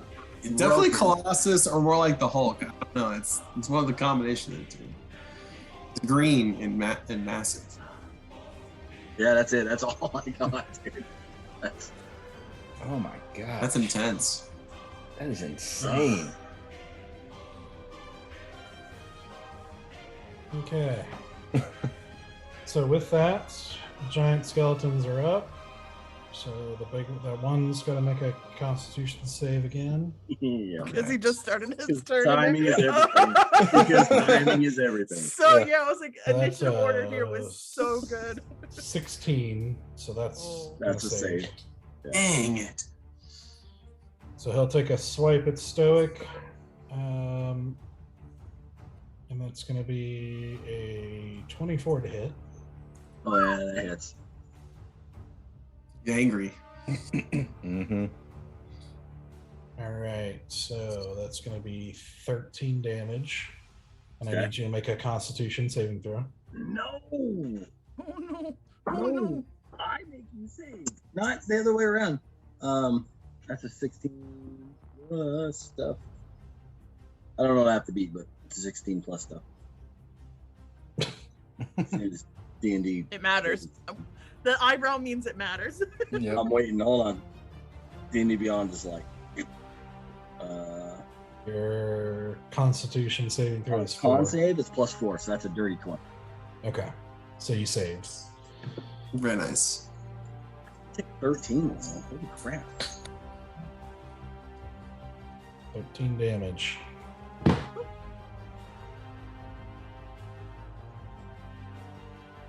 Okay. Let's see.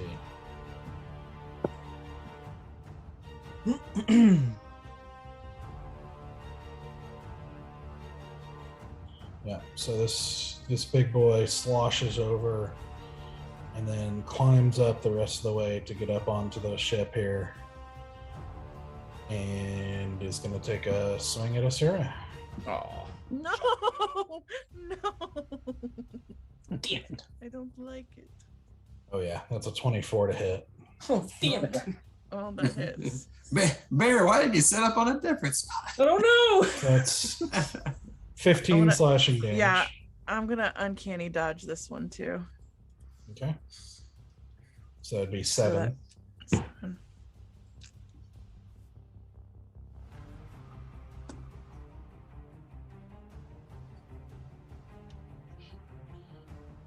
Okay, easy. Alrighty. Let's see here. I can still see all the bad guys in the green cloud, right? Or no? Yeah, it's kind of faint. It's kind of like hazy, but you can see it. Gotcha. Okay. It's not like I'm like limited on like half coverage or full coverage. No. Okay.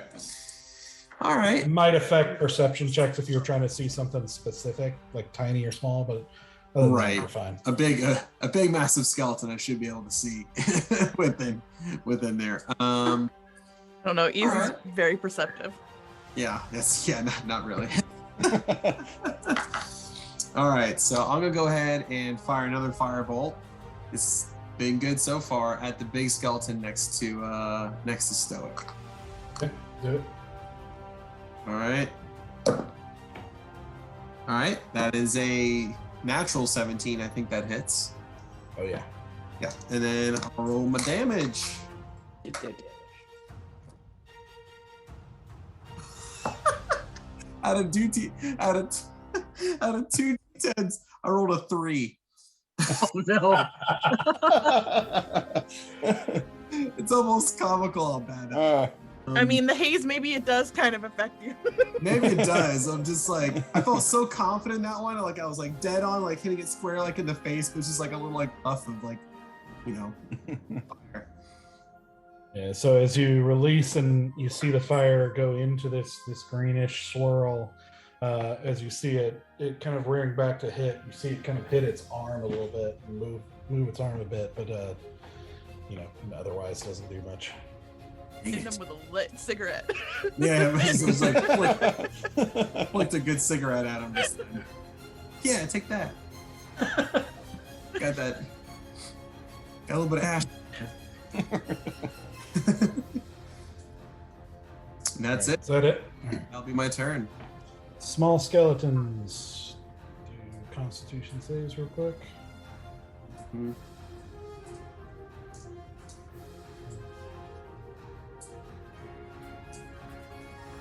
So one is a fail.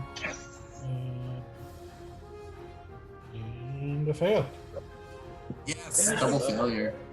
That's 4d10.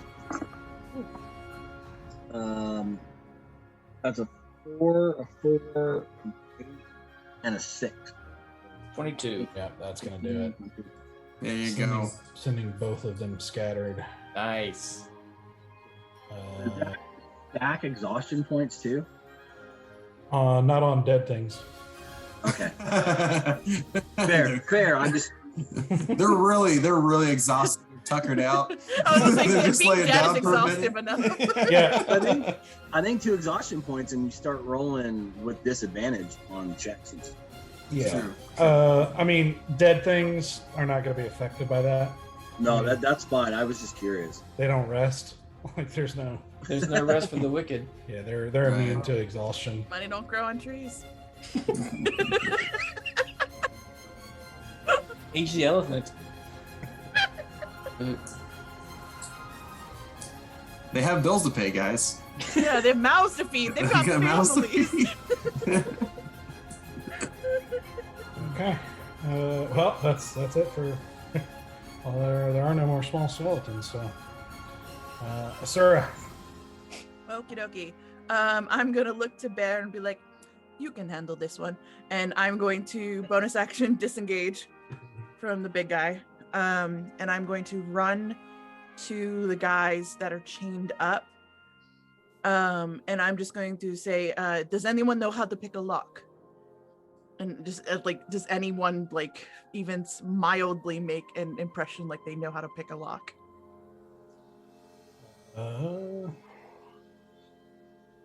They all sort of like look at each other and don't seem to really like know. Like a few of them shake their head. And... All right, then I'm gonna go to the third person down the line, and I'm just gonna say, pay close attention. And for my action, I want to pick the lock to get them out of the chain. Okay. Go ahead and roll for it. And I'm proficient with these, so I add my proficiency to this as well. So that's going to be a 13 plus 3, so 16. And do I do sleight of hand or anything else, or is it just the roll plus the dex plus the proficiency? Yeah, dex and proficiency. All right, so that's going to be 16, 17, 18. 18? Mm-hmm. All right, so you take a quick moment, and it's not a very hard lock, so you're able to just kind of swiftly. You hear that as the chains fall off of him, and he sort of rubs his wrists a little bit. And I'm just going to take out both of my daggers and like stand kind of like facing the big guy. So like I'm between the big guy and the chain group of prisoners. I just like stand in front of them, and and I'm just like, "Help your brethren," and I'm just like standing and ready. Okay. Are you giving him your lockpick? Yeah, I'll give him my lockpick. Okay. Because I think my lockpick, I have like 2 of them in the kit. I have like 2 or 3, because if I break one, I've got like 2 or 3 more tries. So I'll just give him one of my lockpicks. Okay. All right, Valen. All right, well, look at Stowe. Say, "You got this," and I think I'm going to run up to. Yeah, I think right there, right in this section of the dock. And does that give me a pretty good view of the big guy up on the boat? Yeah. All right, I'm going to take a couple of crossbow shots at him. Okay.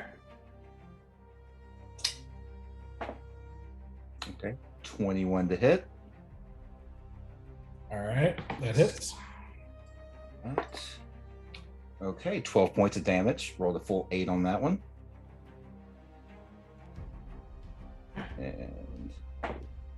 And 12 to hit on the second one. 12 barely hits. Whew. 5 points of damage on the second one. And I really don't have anything I can do right now. So So as one implants into its hips, and you see another one kind of like take a chunk out of its spinal cord, you can see it's starting to show a little wear. I'm gonna move up just a little bit further to right here. Let's see, you were 30 with a 5-foot leap to get up there, so 35. So you'd probably be able to get there. Okay. What's it? Okay, so about 20 feet of movement. Okay, that's fine. Yep, that works. You're at 50 feet, right? 55. Oh, okay. Well then, yes, right here. Oh, that works for me. That's an ungodly amount of movement. Jesus. I can kind of manage the board. Use the flash. Yep. You put haste on me. All right, you said he's looking kind of rough, but he's not like falling apart. He's starting to get there. All right, I'm gonna move up and move Hunter's Mark onto him. Swinging with the sable. Damn it. 11. Does not hit. And he manages to parry the. all right, that second one, that's a 26. That hits. For yes, my damage rolls are pretty good tonight. For another 13. 13. Yeah. And as I'm hitting him, I look over at his servant and I go, "We always call them big guys. What do you think his name is?" So as you take 2 big slashes into this with this black sword, you see just bones kind of being sliced off of him, and he is barely standing up. Jeffrey. He looks like a Jeffrey. Jeffrey, I'm sending you straight to hell.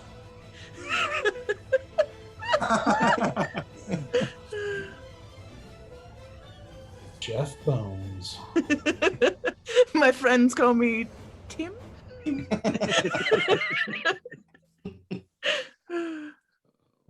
Okay, Stoic. All right, I'm gonna roll. I'm gonna do 2 Eldritch Blasts on the big guy, but I'm gonna roll first before I decide how I'm gonna do them. Well, so, okay. 11 does not hit. 15 does. All right, so then I will just shoot them both. I'll let you figure out. Like, if they both hit, I had a thing I wanted to do, but for flavor, but that's Okay, so for future reference, you're going to want to do them one at a time. So, like, you resolve the first one, and then you can decide what to do with the second one. got you. Okay. So, but you've got one that you hit with him, so roll for damage. Has a 4 for damage. 4. Okay. Oh my god. Chipping away. Yep. Paper Chip it cuts. away. Chip it away. Until little Okay. cuts. Okay, now it's their turn. So let me roll a save for him.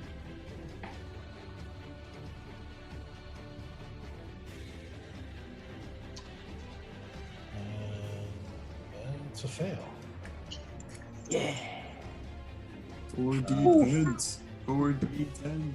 That's a 7, 3, and a 3 and a 6. So 19. 19. 19. 16. Nice. 19. 7, 6 7 plus 3, 3 3, is 6. 7, 3 is 10. 6, 16 plus 3 is 19. Oh, all right. I forgot there was 6. Okay, sweet. Listen, I have a degree in theater. Don't Very question my nice. math skills. Don't. My math is impeccable. So as it continues to be pummeled, it is looking really rough.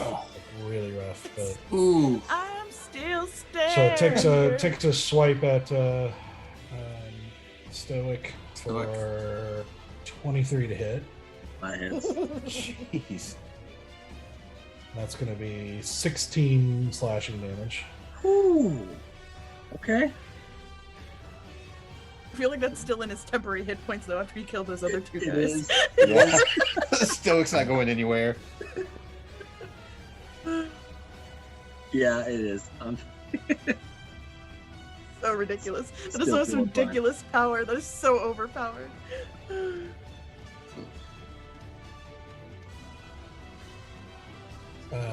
The other one is going to take a swipe at Bear. Mm-hmm. That's a 19 to hit. Mm-hmm. Should I? Can I wait to hear the damage before I call out Stone's Endurance, or should I call it out now? What does it say on here? Usually tells you. As a reaction, reduce damage dealt to you.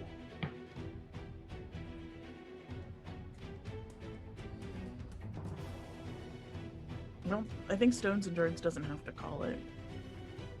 So I can wait to hear the damage count before I call it.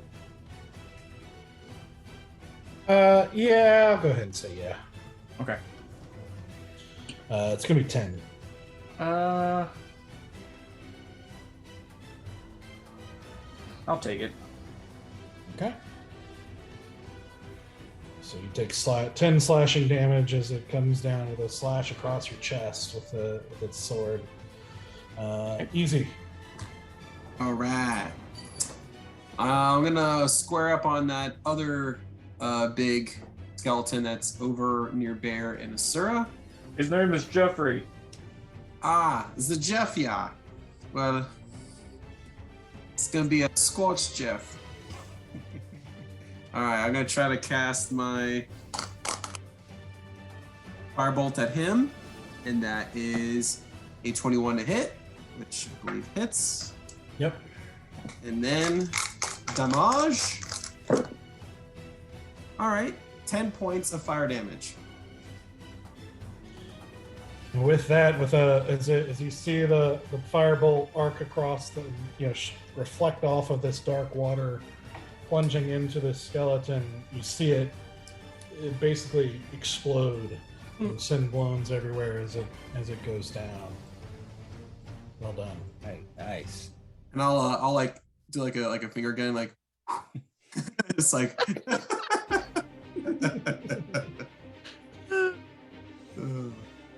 that'll be it. I'll go, Stoic, you need some help, does ya?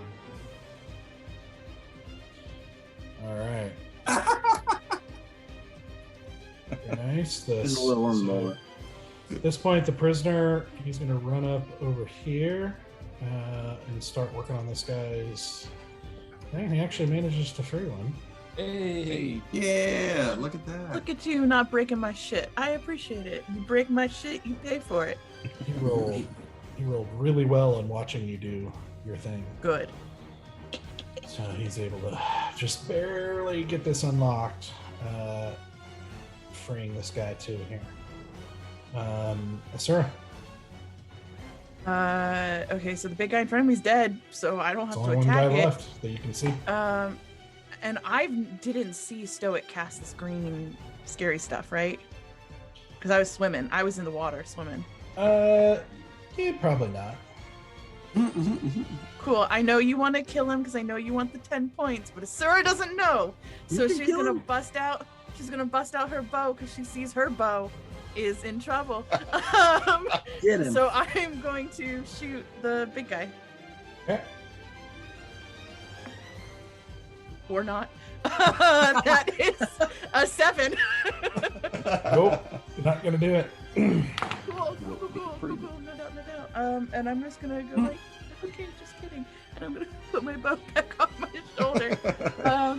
And I'm just gonna go over to another guy and bust out my second set of tools. Can I unlock as a bonus action or no?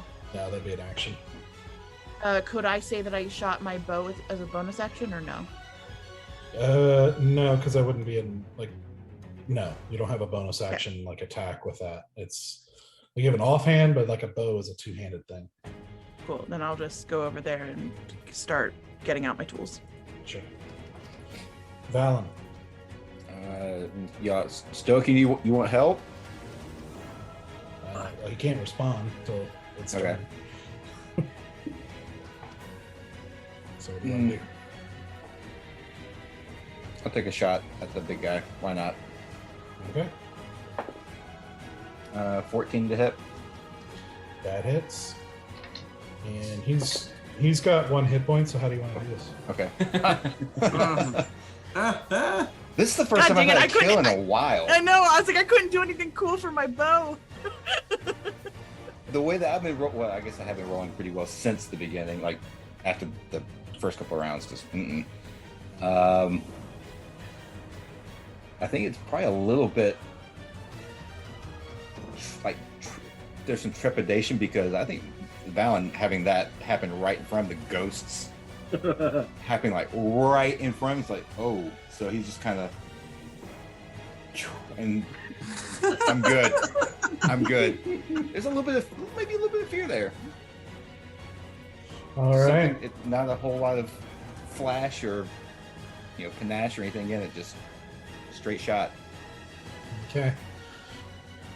So Stoic, as you are locked in battle with this skeleton, looking up amidst the swirling skulls that you've summoned with this power, you look up as the skeleton lurches forward to come swing down on you, and you see his head just snap forward with a bolt sticking out of it, and you see him collapse like right at your feet, and send bones kind of flying, rolling past you as the cavern falls quiet, and that is the end of the battle.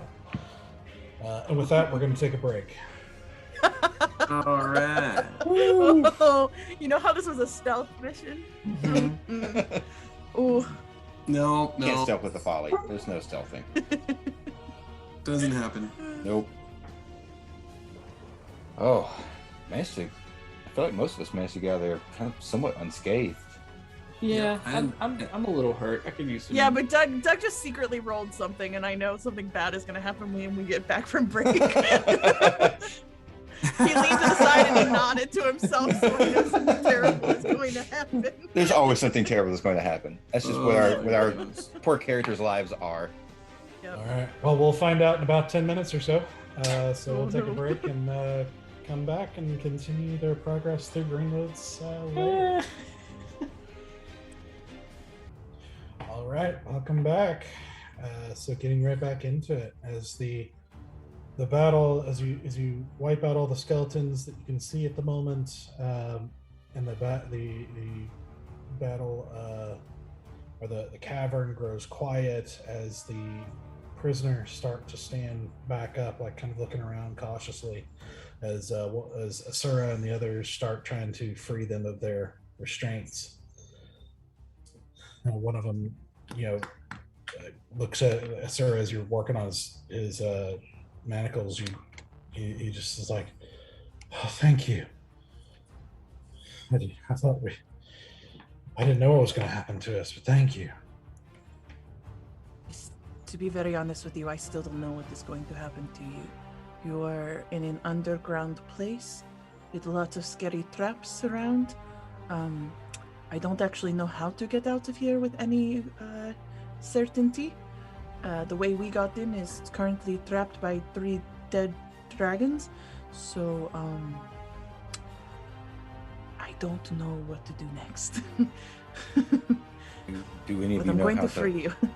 Do any of you know how to operate this boat, this ship?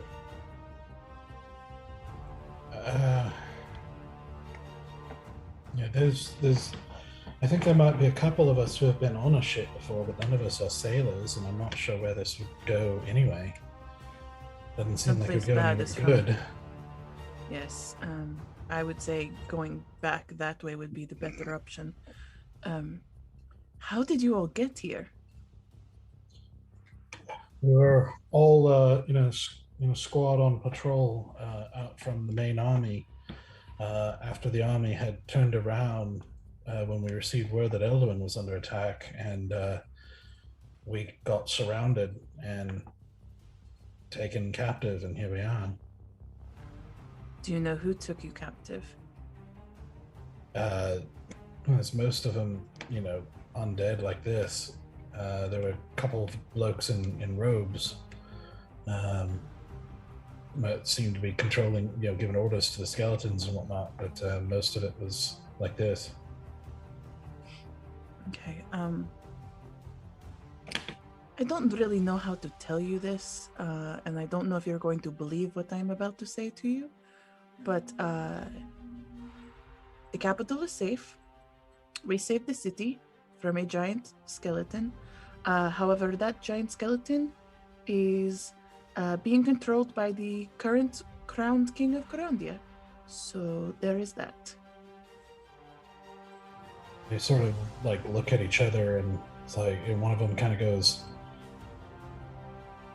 I mean, I thought Garen was weak, but I didn't know he would. No. Different G name. And I look around and I say under my breath, Greenwood.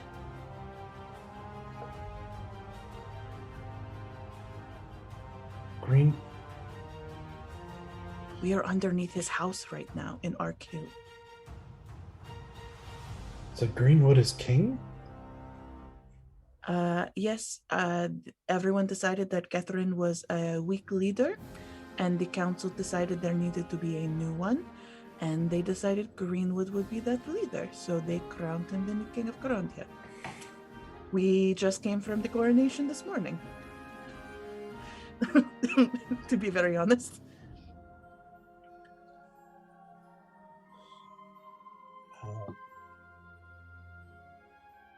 Well,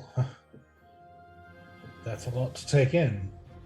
It is, and I know that you are still the soldiers of the Corandian army, so I just wanted you to be aware of where your allegiance was now being tied to.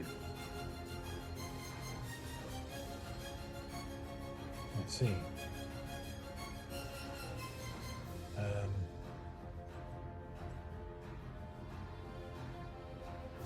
Well, that's all right. I guess first things first, we need to get out of here. We're not in the greatest shape, or else we would help you with whatever you're doing. No, I think it is better that you get out and that you know the truth. And I'm just gonna start passing out with like food tack that I have on my person. So like whatever dried jerkies or like breads that have been like, rations, biscuits. Yeah, I'm just like started passing out my rations. Thank you. We haven't really been fed much since we were taken. Do you know if anyone is underneath the ship right now?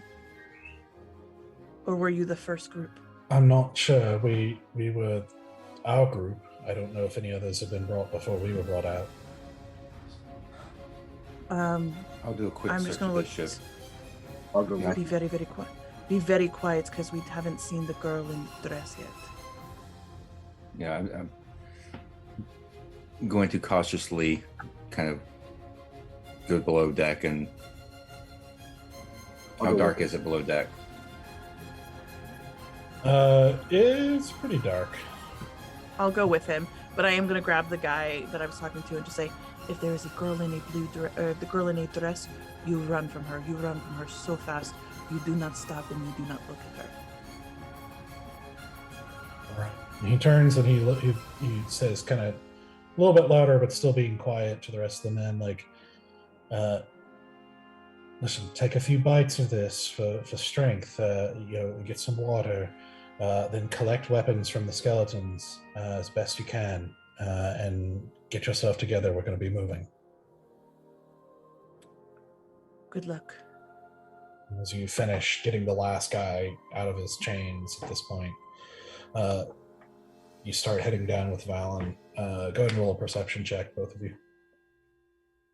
Once we get down there, I'll pop. Valen with disadvantage because it's dark. That's what I'm saying. Once we get down there, I'll pop out the light orbs to let us see what's down there. Oh, am I still rolling at disadvantage, or do I need to roll? I rolled a 23. Well, with the light orbs, I guess it would be normal. Do you want me just to go with my first roll then? Yeah. Okay. It was it didn't matter. Honestly, it didn't matter. Both of them were 5. Dude, good guys tonight. Yeah. I know, All over right? the place. My dice every night, man. They're all over the place. Yep. Okay. So you take some time and go down below the ship, and you can see a lot of the ship has been cleared out, except for you do see some barrels with some foodstuffs, like some very very low quality foodstuffs, like ingredients for essentially gruel and that sort of thing. You can see. It's been cleared out, and then erected are these poles with chains linking between them, and you can see where it looks like just rows and rows, where the like kind of through this big open area under the ship. Where you get the impression that basically they're shackled up, to these poles and chains in the rows, basically for their journey, and it's kind of very narrow and built to transport a lot of people in this sort of fashion. Sura has a moment where she just stops in her tracks and just stares at the setup, and her eyes go red, and then they start to merge into this jade green.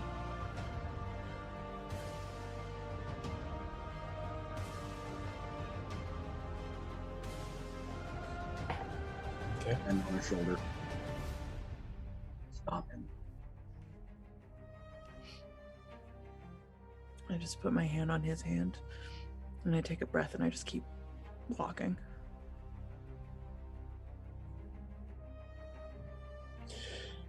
So taking a few minutes to walk through the ship, you see it's mostly empty. At one point, you do kind of get to the front of the ship and find a remaining skeleton who starts to go after you, but you dispatch of it very quickly. And after that, it falls silent again as you just.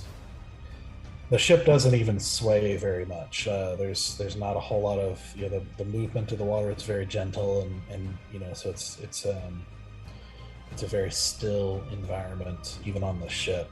But you kind of walk through it and don't see anybody else, any other prisoners or any other skeletons or anything down here after searching for a few minutes.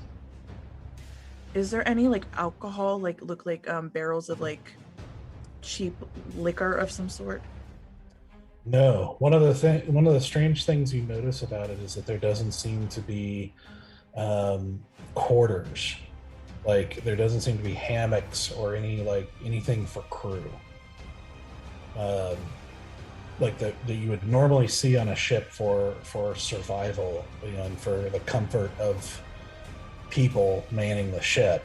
There doesn't seem to be any of that. I'm gonna look to Stoic. Do you still have these vials of oil from your before times when you were going to bless them? I do have a few holy water, but I don't have any oil. I'm gonna look and I'm gonna grab my lantern, my hooded lantern, and I'm gonna take out the oil jug of the lantern, and I'm gonna pour it on the base of the ship. Okay. And then grab my flint and light it on fire. I'm gonna try and stop her. Sora, I know you must be feeling a lot. We're trying to get there unnoticed. You gave us a whole speech about how we need to be unseen and quiet. We can come back. We can burn the whole place down. I don't think now is the time.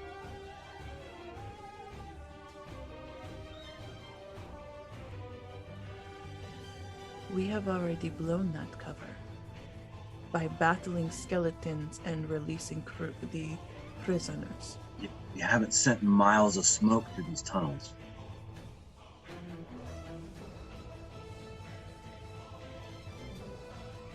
If this ship gets out of this port and it is not on fire, I will set you on fire. for stopping me. I can live with that.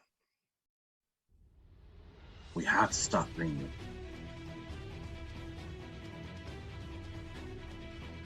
And I put the flint back in my pocket, and I just walk up, and I go up onto the top deck of the ship, and I don't say a word. Okay. I just look at Val and like, fuck, I'm gonna pay for that later. It's I can get where she's coming from. It's a sensitive. It's a very tender place, and we don't really know where it's going, where the ship is going, because when we were looking down, like where the front of the ship, I'm not a nautical person. I don't know the terms. Where was it facing down, like a tunnel?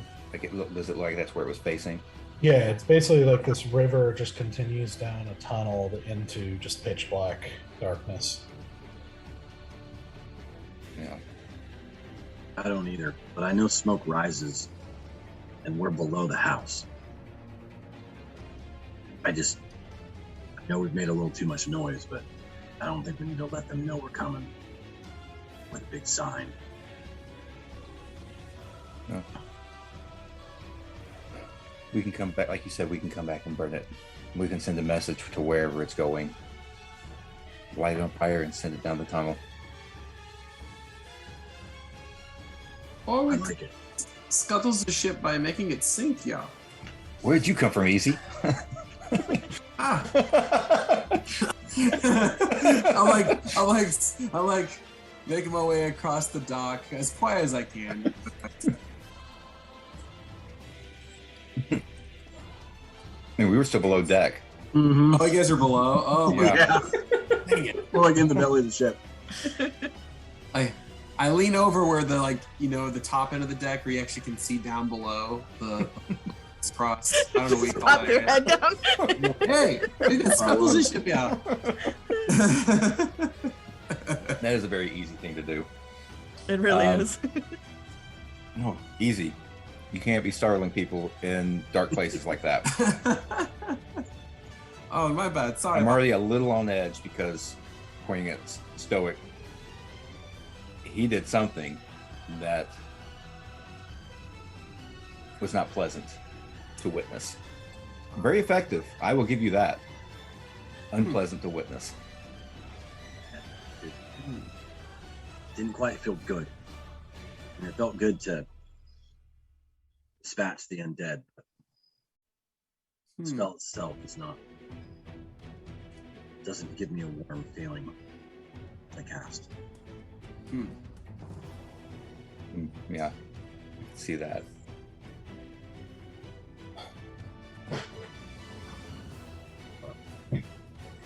I think that if we're not going to do anything with this ship, it's probably best that we start moving again, because who knows what our timetable looks like. It's already tight, and we've had to stop for a few minutes here. Yeah. We should probably get on the way. While they're on the ship, I'm going to be looking over in the areas we didn't go to kind of make a better check of the area. Okay. Roll a perception check. 13. Okay.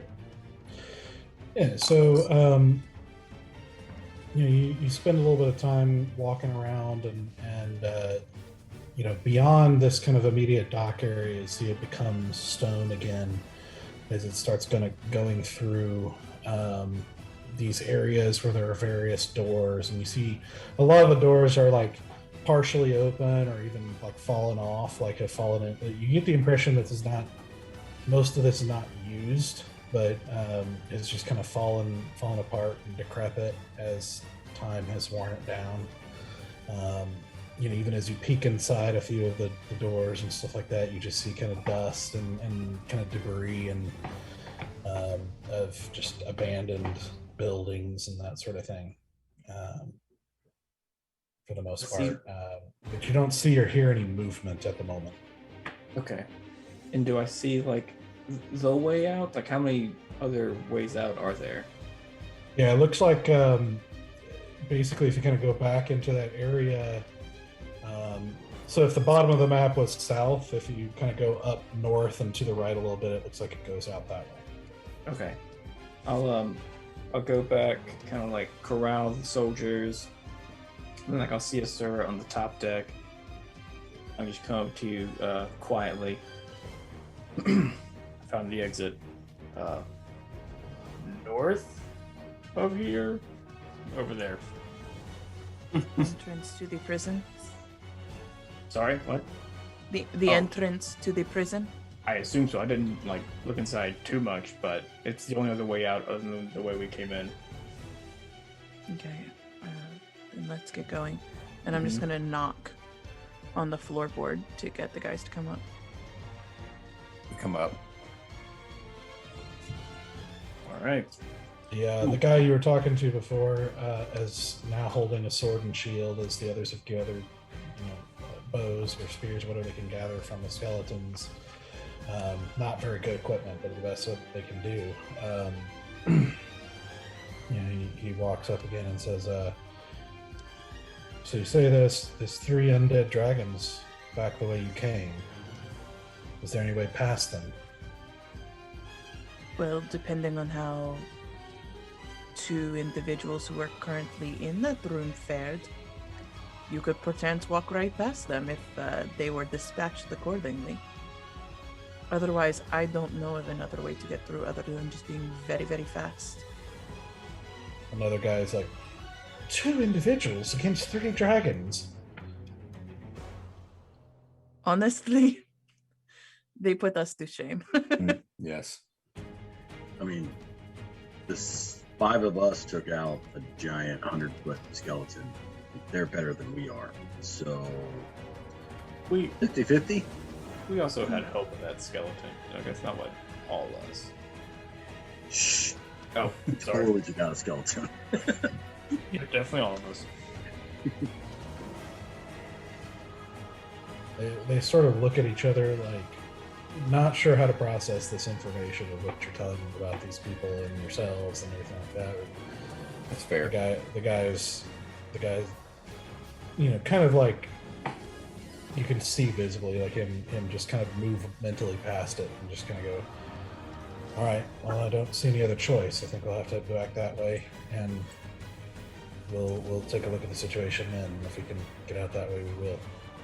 If you Just make so it that out, you're aware, his guards, his local guards, the Arkhill militia, are out there wandering the perimeter. I don't know if they know what is going on. I just know that they are making sure no one comes and goes through unregulated pathways. Use that knowledge as you see fit.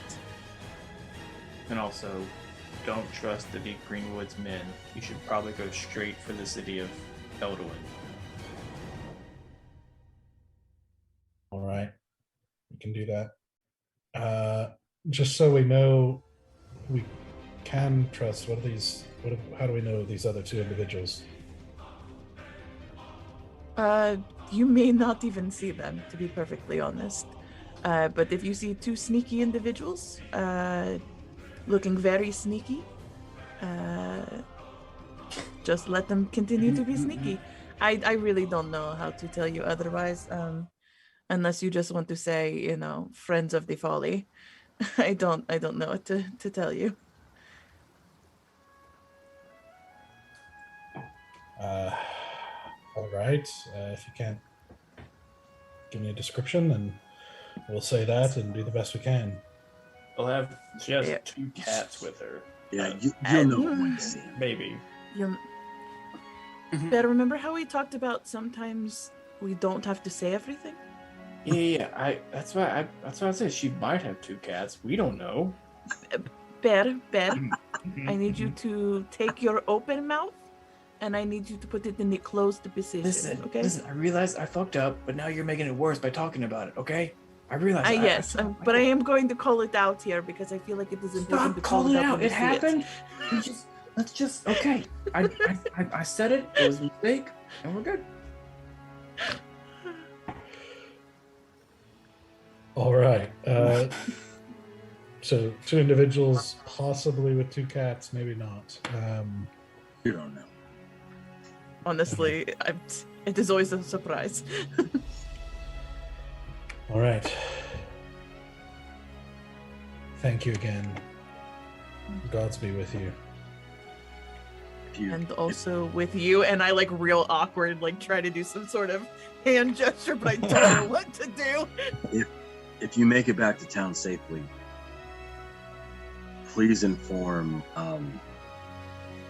who is the prudest, very nonsensical lady. The woman? The Yeah. noble, yeah. Yeah. Oh, I know I have it somewhere. Nonsensical lady? The one that Well, she The is no sensical, nonsense, the but- no nonsense, the one who Yeah. No cornered us nonsense. in It's like place. polar opposite definition. Yeah, I know. That's I, when it came out, I thought about that. I yeah, cannot remember her name. she confronted us about choosing sides kind of deal. Yes. Yeah. wait, it's not Barissa, is it? Is it Carissa? That actually sounds right. Tell me. Who you're saying. I got wrote Marissa, too. I wrote Windra's name too many times, and I know that's not who I'm thinking of. No, Yeah, I've got Marissa she's, too. she's the exact opposite of that. Mm-hmm. Barissa is the only name that I wrote down of important that it could be. Yeah, I think that's it too. Well, I game. mean, my all my notes got too messy at some point. If it, We can take a chance. I describe her. Stoic knows her name. And says, please inform lady that the skeleton was a ploy for Greenwood to take power. We may not make it out of here. We're going to do everything we can, but truth needs to leave this room. I will try. I'm not sure if she'll see low-level soldiers like us, but I will do my best. Then go see Octo of the Dorian Order. He'll inform her. The Dorian Or Order. not Dorian Order. Children. Chaldron, thank you. It's been a while. The Chaldron Order. Wow. Let him know you're friends of the father. I can do that. All right. And he starts giving a couple orders to the men, and they start heading out back through the tunnel the way you came. And so, what would you like to do? Before we depart, what's our health potion inventory? How many we got? Not great, I don't think. Wow, I feel great. Woo! Yeah. I mean, health-wise, I still have temporary hit points left. I'm not Same here. hurting, Yep. Bears are- and I only bears are- have one potion of healing at this point. I just look over at Stoic, very like eyes full of poison. Since I'm the only healer now, I can't go down. And who's gonna heal me before I go down? Run into the middle. What? That's where you get hit the most. It is. That's why I'm telling you not to run into the middle. Oh, I thought you said If do you're run. worried about dying. I believe I cast a thing called it makes you fly. Yeah, you should use that to your advantage. Okay, all right. Do you Just want to have make sure. anything? So y'all can do nothing for me until for the next battle. Do you I have just- any I- way I'm- to make ranged attacks? I threw my hand axe in the water. I just pat Bear's hand and I go, I will save my potion for you. So we only have year one. Is that all we have? I don't have any. That is all I Okay. have. That is all we have. And then I just I pat your hand on top of my hand. All right. Thank you. Save it. We'll use it when we need it. Okay. And if I die because you're the only healer, I will fuck all of you over in the afterlife. What? It's I'd expect nothing less. It's the I'd expect orc. nothing less. Bear, how are you? I will with- haunt you till the end of time. Yeah, I Bear, are you- pull up my crossbow. How are you with these? Can you use it at all? If not, it's fine. Okay. No, it's fine. It's fine. Stoic. You're going to be Bear's new bodyguard, okay? I'm just saying I can modify the way I fight to not be on the front. I can be more in the back. Bear, you have a weapon that can fuck shit up real good. I know, need you to use it. but So if I'm- Stoic is going to be your personal bodyguard, okay? Your shield, buddy. all right. Just letting you guys know I'm okay. I can definitely take a few more hits, but I'm already bleeding. I'm already hurt. Well, Are you? You're I at, don't- like you're lower than temporary hit points. Yeah, yeah, he took a lot of hits. a lot of hits. He took some. Why? Why? Because the guys weren't rolling low on him. They You had kept 5 that missing you. completely missed you. I didn't get that lucky. I like 5 guys that just like ding ding. Eh.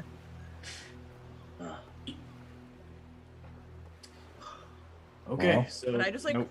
I get us going. I start walking. I Yep. like get us in like stealth mode. But as I like walk past Stoic, I like super passively aggressively under my breath just say like, could have used some sexy healing hands. And just keep on walking by. If we, I know the rest of us are fine, but if we need to rest for Bear, it's worth it. I don't know if we have time though. What time was it? Roughly what time was it we came down into the crypt, catacombs, whatever? Because it was fairly early in the morning. Well, it took you some time to get from Inthras's to his house. Right. So you probably entered around noon. And we've already been down here for probably what, half an hour? Yeah. With the with the walking down the tunnel, walking to here, all the interaction, the battle. Yeah, give or take. We'll say give or take an hour. I mean, I would love to give him time to rest, but I don't know if we have the time to, because we still don't know how much more we have to deal with. That's why I asked about the potion situation. If we have one, I'd love to take one, but if we don't have them to spare, we can keep going. Can we Need to give it save to you them. when you're in a worser place? Can we Yes. use it as a? Yeah, I think still so. I still got 2 aces up my sleeve that I can use. I haven't used yet, so I can keep going. Okay, then let's keep going and be fucking quiet, okay? We're about to walk into a prison. Again, I'm going to be take as lead. quiet as I can.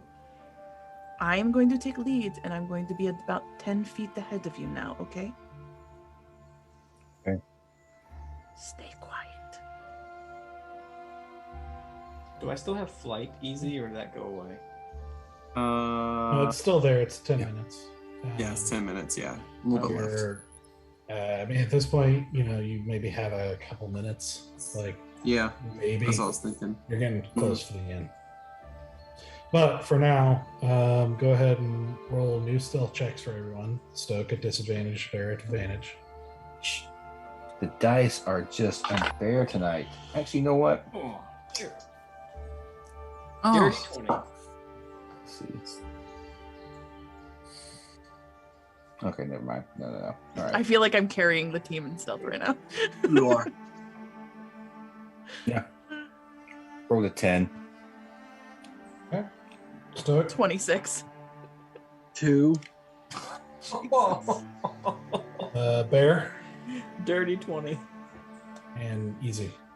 5. Me and Stoic are just like playing spoons on our just have like a good old tap in the back. In my chainmail going.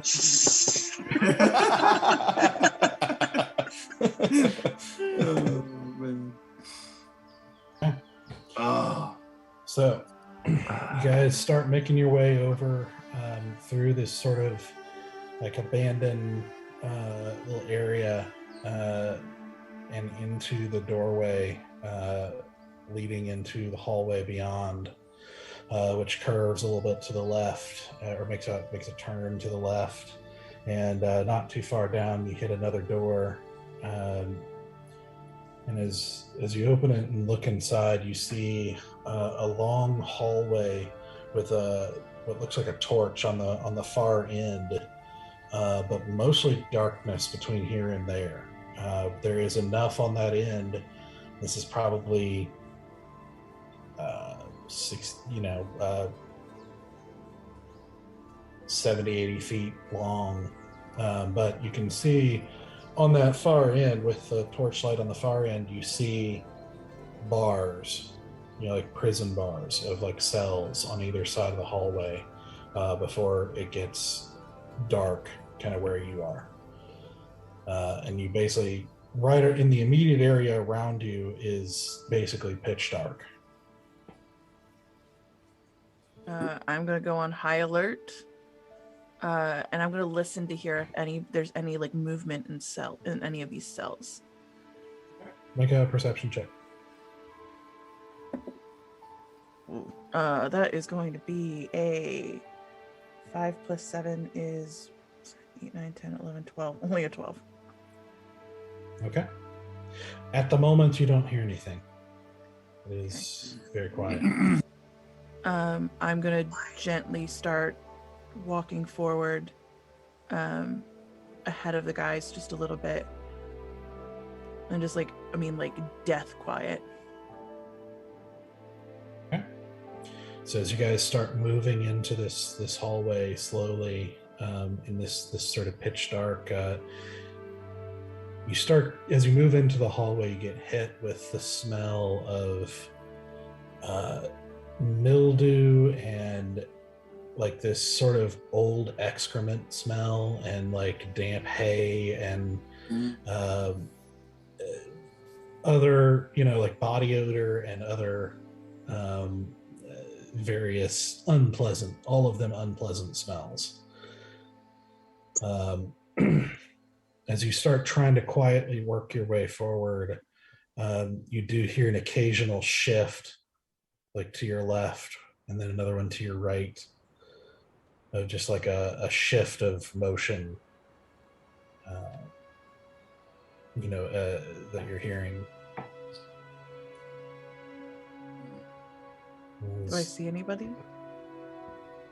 No, it seems to be dark. Like where you're at is pitch black. You're basically only able to see the torch like at the other end of the hallway. Okay. I keep deathly quiet walking, like just super high alert. Okay. So you continue to make your way down this hallway. About halfway down the hallway, you hear, like to your right, you hear sort of back a little ways, seemingly into one of the cells that you can't really see at the moment. You hear a sort of hoarse, raspy voice just say, "Need to eat."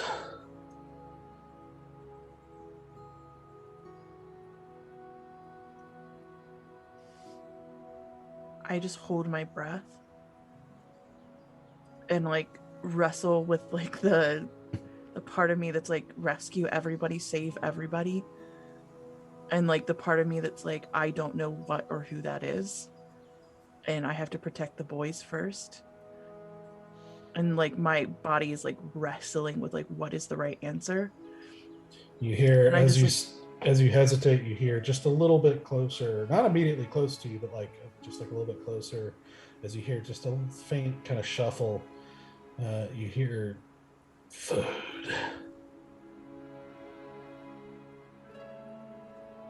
And I can't see anything, correct? Like I can't see a person, I can't see anything.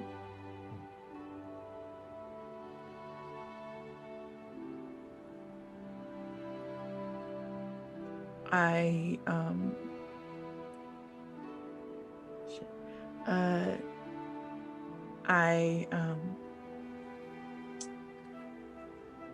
use thaumaturgy to make like a little tink, like a little like a pebble sound in the far corner of the cell that I'm hearing voices from.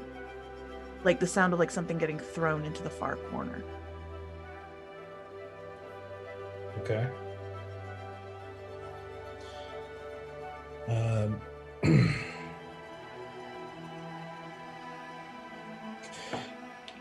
So you, as you take a moment and you whisper to cast the spell, and you hear the little like a pebble being thrown against the wall in the back. You wait for a moment as the shuffling seems to stop for just a moment, and then you hear eat, and you feel grabbing out onto your arm. You feel hands grab onto your arm and jerk you against the bars with a surprising strength as you feel something sharp sink into your shoulder. Do we see this? I don't think we see anything. We'll hear something. Yeah, you definitely hear that, and you hear the commotion of something slamming into the bars of the cage as you take 8 points of piercing damage. As something long, as a set of long, sharp teeth sink into your shoulder. I bite down on my lip as hard as I can not to make a noise. And I take out my my fancy dagger, my sapphire dagger, and I cut across the face, like where the teeth are biting into me. I just slice across the face. Okay. As you do, you reach back and slash into this as you guys are hearing this commotion now as you feel these hands pulling you. You hear this as you feel like this sort of dampness on your shoulder now of this warm liquid as it still is holding you tightly against the thing, against the bars, and isn't letting go. And then you feel in your bicep another bite as it sinks into your bicep and rips out, and taking a chunk of skin. As you take 6 more points of piercing damage. Yeah, I'm running up. I'm not lighting up the room yet, but I'm running for it. So at the moment, you don't hear a Sura. You hear these noises I've described, and you hear a commotion happening. But this is in darkness. I'm going to, because I'm now basically being grappled into the bars, correct? Like the bars are slamming. Yeah, into it basically my body. grabbed into your arm and pulled you up against the thing, and is basically kind of wrestling your arm through the bar and biting down. I'm gonna find one of the bars, basically press my feet, and I'm gonna try to wrench my arm out of the grip, using the bars as my legs as the leverage to these bars. Make a strength check. I get milk strong. Oh, but that's a natural 19. Plus 1 is a 20.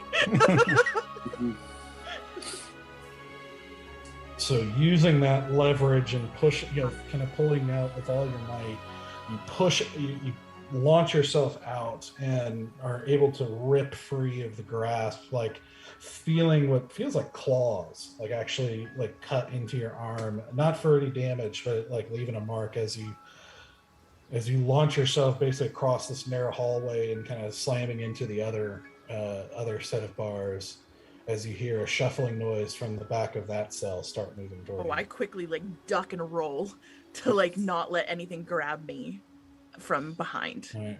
For the guys behind, as you see the form of Asura like rip free and slam, and you can see like from the distant silhouette, you can see the silhouette of arms like that have kind of launched out at her and trying to grab her as she moves away and slams into the opposite side as you see her duck and roll forward.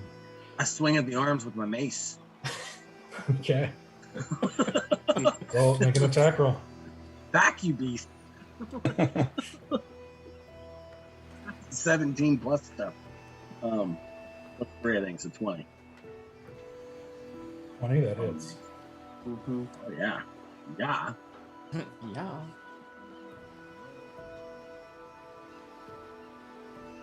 That's 3 damage.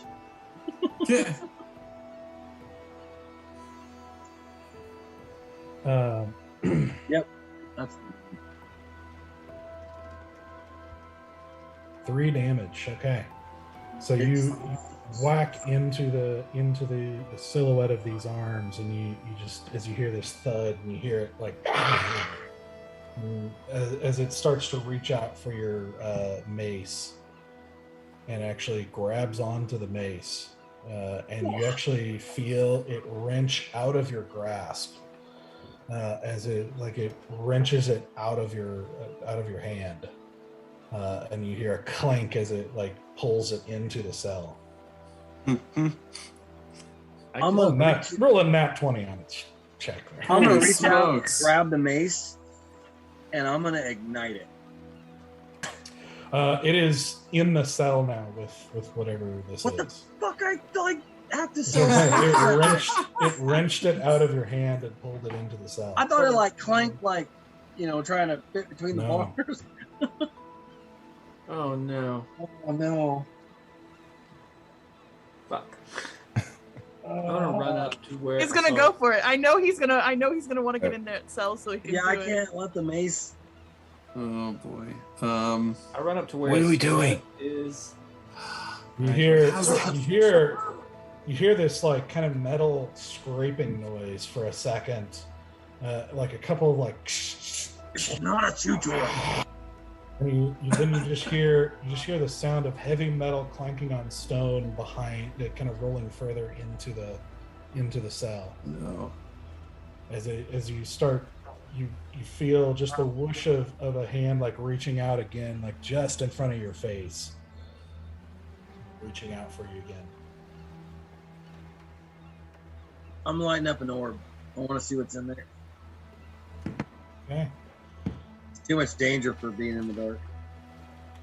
Valen can't see anything. I've got dark vision, but I'm not sure if that even helps right now. Okay. well, I'll just light one orb, like 10-foot radius, same as a torch. Nope, there's no point in ever being quiet. Oh, I am going to cast darkness on. I'm going to grab the ruby ring that Stoic gave me, and I'm going to cast darkness and put it at the entrance of where we were heading. So if anyone looked down this hallway, they can't see any light. So you see what little light you had from the end of the hallway suddenly goes black, as now your entire surroundings are pitch black. And then suddenly there's a flare of bright light, just overly bright because of how dark it is, of an orb of energy suddenly flaring to life. And you see in the cell, kind of like holding its arm up for a second, you see a humanoid figure, but with claws on the end of its hands, of this sort of long, kind of bony structure of like taut, like purplish skin, as you see this sort of like hairless, hunched over figure as it's like kind of holding its arms up for a second, like letting it, to the brightness, but then you see it move its hands, revealing a face with this kind of long, this wide jaw and long teeth, and a single green eye in the middle. Easy. I want you to roll an Arcana check. Yeah. Shit. No, these are. I hate these things. All right. You know what it I is? don't know what they are. Yeah, I don't. I either. rolled. Ooh, this is gonna be good, guys. All right. 16 plus 7. That is a 23. Wow. Easy. You know Them exactly book what this smarts. is. You've heard them. Every wizard in the Tower of Knowledge is told about these as a warning to all wizards, because they are creatures known as Nothics. Once humanoid, they were wizards who pursued things like power, specifically lichdom, who pursued power to undo the bonds of life and death, and tapped into power that they couldn't handle, or made a mistake along the way, or some other twist of the magic that they were dealing with, and became these twisted, demented creatures that seek food and knowledge endlessly, like seeking desperately some way to continue their journey, or to reverse their state, or accomplish their goal, and have endless hunger. And so you know exactly what this creature is that is staring at you. But with the light, as you guys clearly get a view of this thing, and you look into its single eye, you see that its eye seems to almost swirl a bit as you're looking into it. And I need you all to make a Constitution saving throw. Oh no! No. Don't forget, if you're next to me, you get a +3. Okay. Is he trying to charm us? Is it within? No. Is it within 10 feet of you? Shoot, I think that's right. Is it 10 or 15 feet? Constitution saving throw? Yeah. Or protection, 10 feet. 10 feet. Okay. All right. So do we get? I'm I'm gonna go ahead and say you all get it, because it's pretty close quarters at the moment. How much is it? Plus what? Not gonna matter. It's +3. 3? Cool, because that failed. gets me to a 13. Yeah, no kidding. I rolled really bad. Roll 10.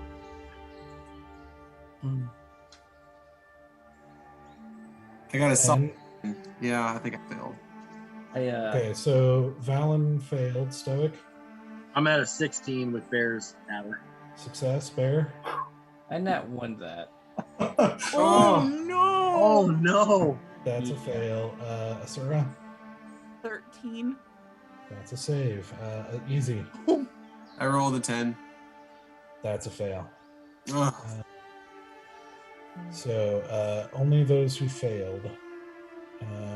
You are going to take 8 points of necrotic damage as you feel this gaze seem to rot into you, and cause your skin and bones to rot as it stares at you with this sort of evil magical gaze. Yikes. You said 8 points? Yes. Oof. Woof. Is it only because we saw it? More specifically because, well, you don't know. Yeah. I should say.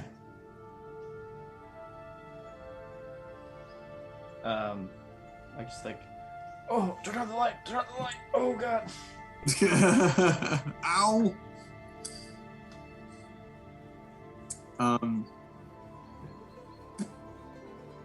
I guess I'm gonna go ahead and try to use my mage hand to get Stoic's mace back. Okay. I'm gonna try to retrieve that out of there. Okay. I was like, just outside. She's like, I could go get on. As I'm Hello, like, baby. Hello, I'll tell you what. I'll tell you what. Let's make this a sleight of hand check. Sleight of hand. Okay. Oh boy. Oh boy.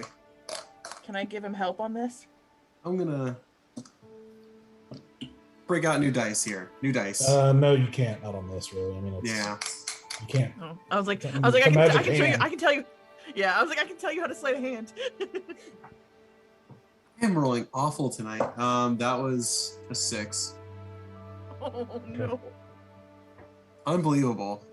I've been rolling nothing higher than like an 8 on all my D20 rolls, except for like 2 rolls I had tonight. Unreal. So you and did you put out the light? No. Okay. Oh no. Oh no. Let's see. Valen, I need you to make a quick strength check for me.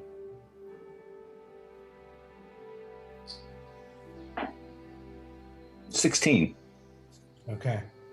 So standing back a little ways, like back from toward the back of this little small group, you hear a shuffle next to you as you feel hands reach out and grab onto your arm, but you're able to wrench free just in time. As you see, but you get the impression this is going to be tough because this is a narrow hallway, and these Yes. whatever cells are occupied, they're kind of reaching out to you. Easy as you as this thing lunges out at Stoic again, you try to reach out and grab the mace, and with this sort of dull, like, you can't really, it's like heavy and it takes a second to pick it up, but then you manage to get it as the thing is going after Stoic, and with a clunk it hits the bars, but then you manage to get it through. And you pull it over to Stoic. Oh my goodness. Run. Nat 1 on its perception for that. Yeah. So like, I grab it and like cradle that thing and I run away from the cave. We need to move. Let's Go to the light. Let's Run. go. Let's go. I Right. literally like, Turn off the light. You turn off the light? and I tuck my ring back into my sleeve. Once it turns dark, I put my ring back into my glove so that the darkness dispels. Do you drop the spell? Well, it's still on the spell. It's still on the ring for another 10 minutes or 9 minutes or however many minutes left. I think you I'm just you can cover it. If I cover the if I cover the object, then the darkness doesn't move through an object. Because it says if I put like a cup or something on it, it like covers it. Well, I think that's what's the name of the ring? Darkness. So I can create a 15-foot radius sphere of magical darkness. I can have it for up to 10 minutes. By completely covering the source of the darkness with an opaque object, such as a bowl or a helm, it blocks the darkness. You're casting it on an object? Yes. Right. So you cast it on, The something ring. down at the other end, or else the darkness would have been around you guys. Gotcha. Okay, never mind then. Then I will dispel it. Okay. Never mind. Cool. Thank you for the clarity.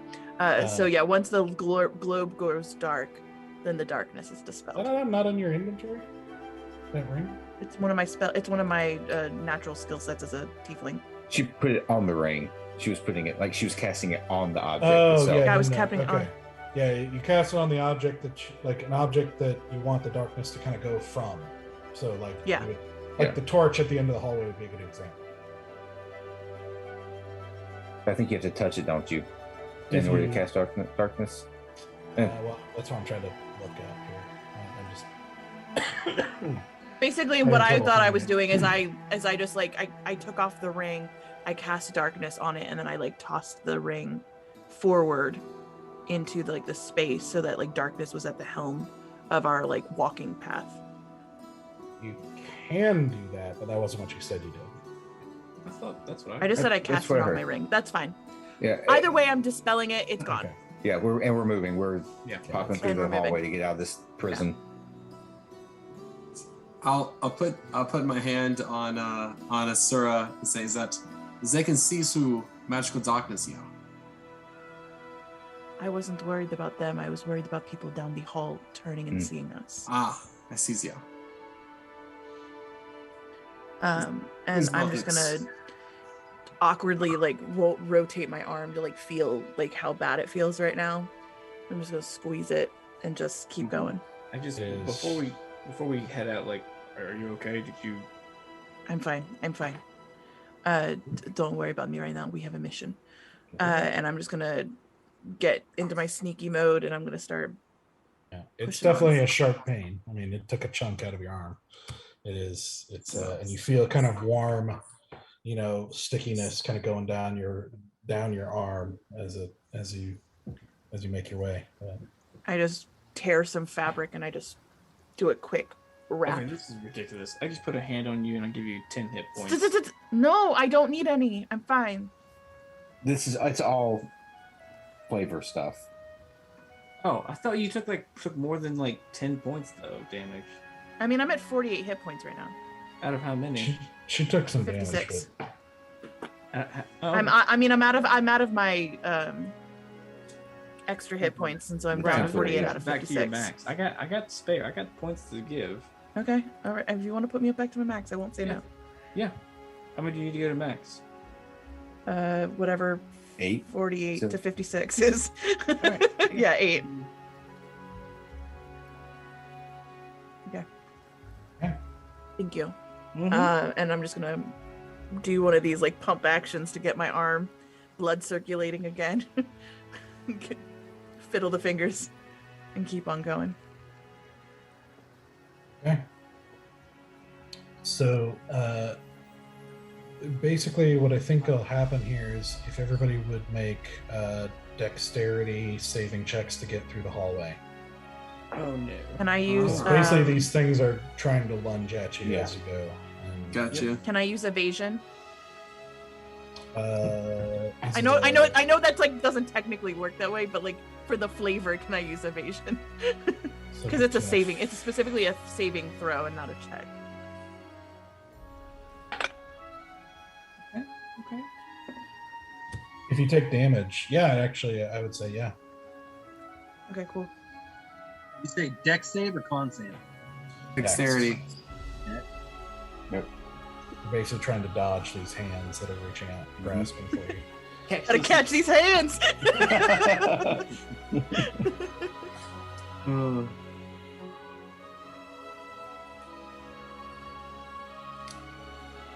Okay, Valen, 19. Stoic, 16. Bear, 15. Sarah, 17. and Easy. Natural 20. Yay! Wow. I gotta use my We purple finally dice. all rolled well. I know. Yeah. So, with some dodges, some close calls, some whacking of hands, to clear it, as you are having to slowly make your way past all these cells of these hands reaching out for you, that you get the impression that most of these cells have these creatures in them, and they have all, as you make your way down, more and more are getting the commotion and are basically in this hoarse, raspy voice saying various things like feed hungry, and just constant, and you're just getting this cacophony of these raspy voices coming at you from every side as you make your way toward that torchlight at the end of the area, and you can't help but be sort of horrified at what these once were humans or elves or just mortal figures, twisted and basically kind of shaken at what magic can do to someone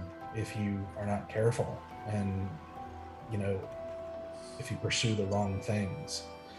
and but eventually you make your way to the end of the hallway and into the torchlight, with the hissing and the rasping still behind you. As down the torchlight you can see a couple of hands, reaching out towards you from the cells nearby.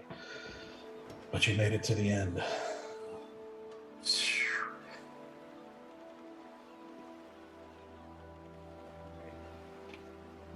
Let's get moving.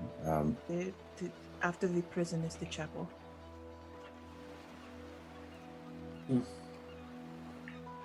don't really like the sound of that, but let's go. We've got to move. I'm gonna stealth about 10 feet ahead of the guys so I can kind of like check for traps and do like my thing of my terrified alertness. Make a perception check.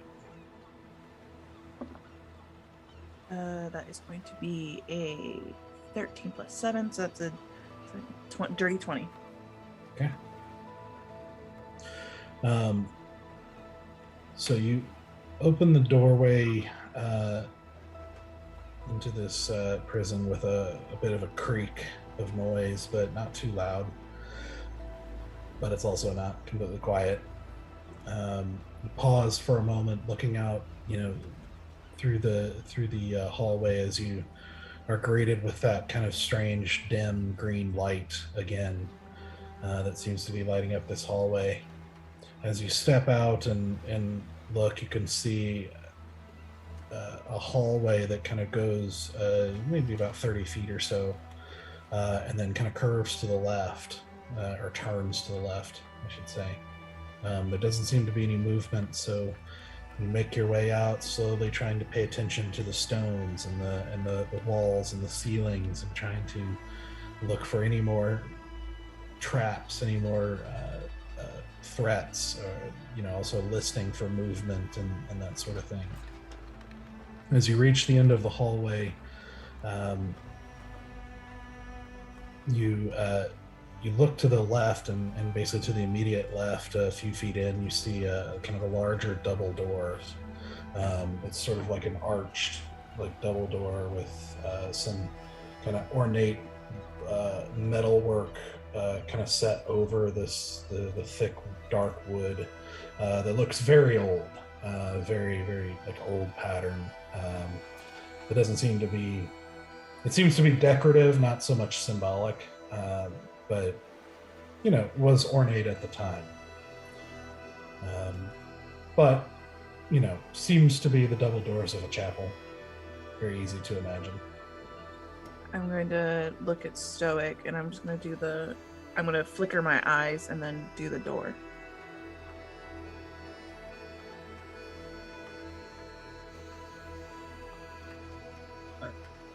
You want me to open it? I flicker my eyes, and then I look, and then I go.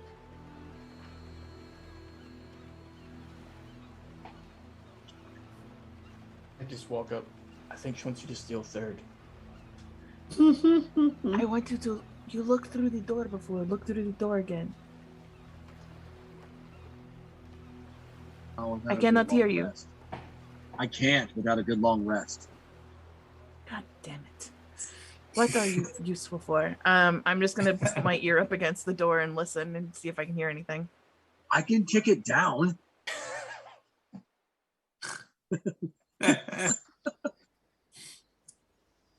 Make a perception check. Ooh, that is a 9 plus 7, so that's a 16. Yeah. Okay. It's a pretty thick door, so you can't really tell for sure. You don't hear anything, so you don't get the impression there's anything loud happening in there, but if it's quiet, you don't know for sure. Cool. Then I'm just going to tell the guys to push up against the walls on either side of this door. And I'm just going to very slowly turn the knob. I'm sorry, I'm going to show her my mage hand and be like, so let's do this opens it for you? If you would like. Now I'm just gonna push myself up against the wall. So it holds the back, and I go and I cast Mage Hand to go and slowly open the door. Okay. So you pull and you slowly open this door, and you kind of have to pull. Even with a mage hand, you have to pull a little harder, as you get the impression it's a pretty heavy door. Okay. And you hear it open with a as it pulls open with some creaks and everything as it opens into a somewhat large kind of temple chapel area with some candles, like rows of sets of candelabras set into the wall on either side, creating this sort of dim ambience with these pews lining up either way as a red kind of worn and older carpet goes down the center of the stone flooring. As you see at the there's a kind of a raised area, and you see what looks like an altar of sorts at the back with candles and various objects on the altar. Below what looks like a pretty ornate symbol with a skull in the middle, with patterns and runes and everything kind of coming out from the center of the skull, making a very fine craftsmanship but very frightening thing to craft. As you see, standing in front of the altar, you see the back of a rather rotund, bald man in dark robes, bald with what looks like tattoos of some sort of language or symbols that you can't really see from here what it is, just kind of tattooed all across his bald head. As you see him sort of doing something with the altar, and you see him turn at the sound of the door opening and look back through the door at you, as you see this sort of what looks like this sort of sickly gray skin, not the natural gray that certain races seem to have, but this sort of like pale, sickly gray skin, as he turns and looks at you with these kind of dark eyes. And you hear him as he looks out at you. You hear him say, "Ah, would you like to become one with death?" I'm just going to peek from around the corner and I go, "Sure," and I shoot him in the face. All right. So as you pull around to make the attack, as he kind of stands there with just the hint of a smile and a sort of peaceful look on his face, looking out at you. That's where we're going to end tonight. Oh, yep. Oh, man. I was like, son of a... all good. Be another boss fight. No talking to him, huh? Yep. I don't play anymore. Too many times people have fucked with us because they talked to us and then they started casting shit. I don't have time for this anymore. I don't like magic anymore. Magic is disgusting. I just want to shoot shit now. when your opening line is, "Would you like to become better acquainted with death?" I feel like that's one of those flags that it just shoots up. You're like, yeah, we don't want to play with that. Sparks a red flag. Yeah. Stoic is finally like a little turned on by himself.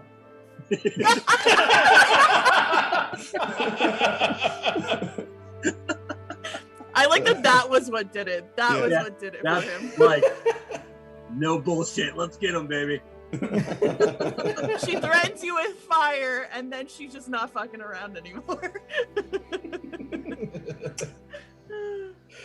Oh, man. Such a fickle man. Yeah. Why does Asura love him so? I think you just described it. Yeah, Yeah. because all the lovely things you do, he's like, I don't. Yeah, he gets uncomfortable, but then the minute she's like, I'm just gonna fuck shit up. Then I'm like, yeah. So that trauma will do to you, man. Yeah, these are signs of an issue here.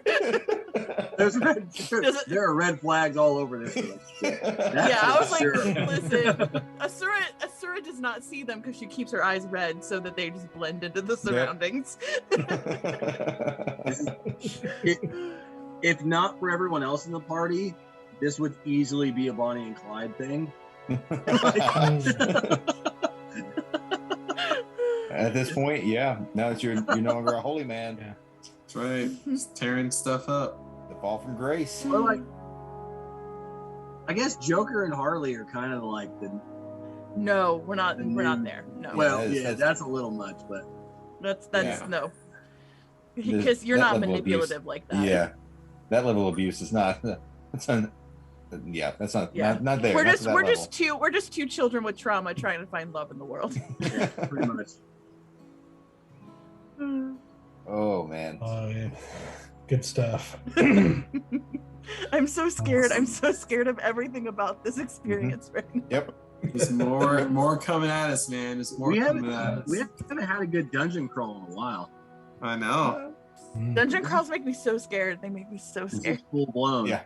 You've had some fake dungeon crawls, is what I call Yeah. them. Like Yeah, we've had little dungeon crawls. Modified dungeon crawls. The defense of Elduin was a string of several fights there. Mhm. There was the approach to Belladonna's that was kind of simulating one.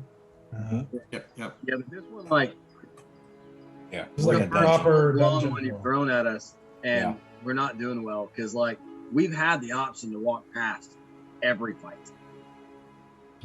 and I mean, we kind of made it past one. Well, we lost 2 allies to the first one, and then this prison room is the first one we've actually made it past without Yeah. full engagement. Oh, engage. Yeah, that's true.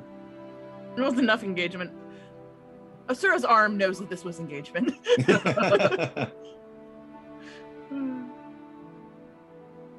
All right.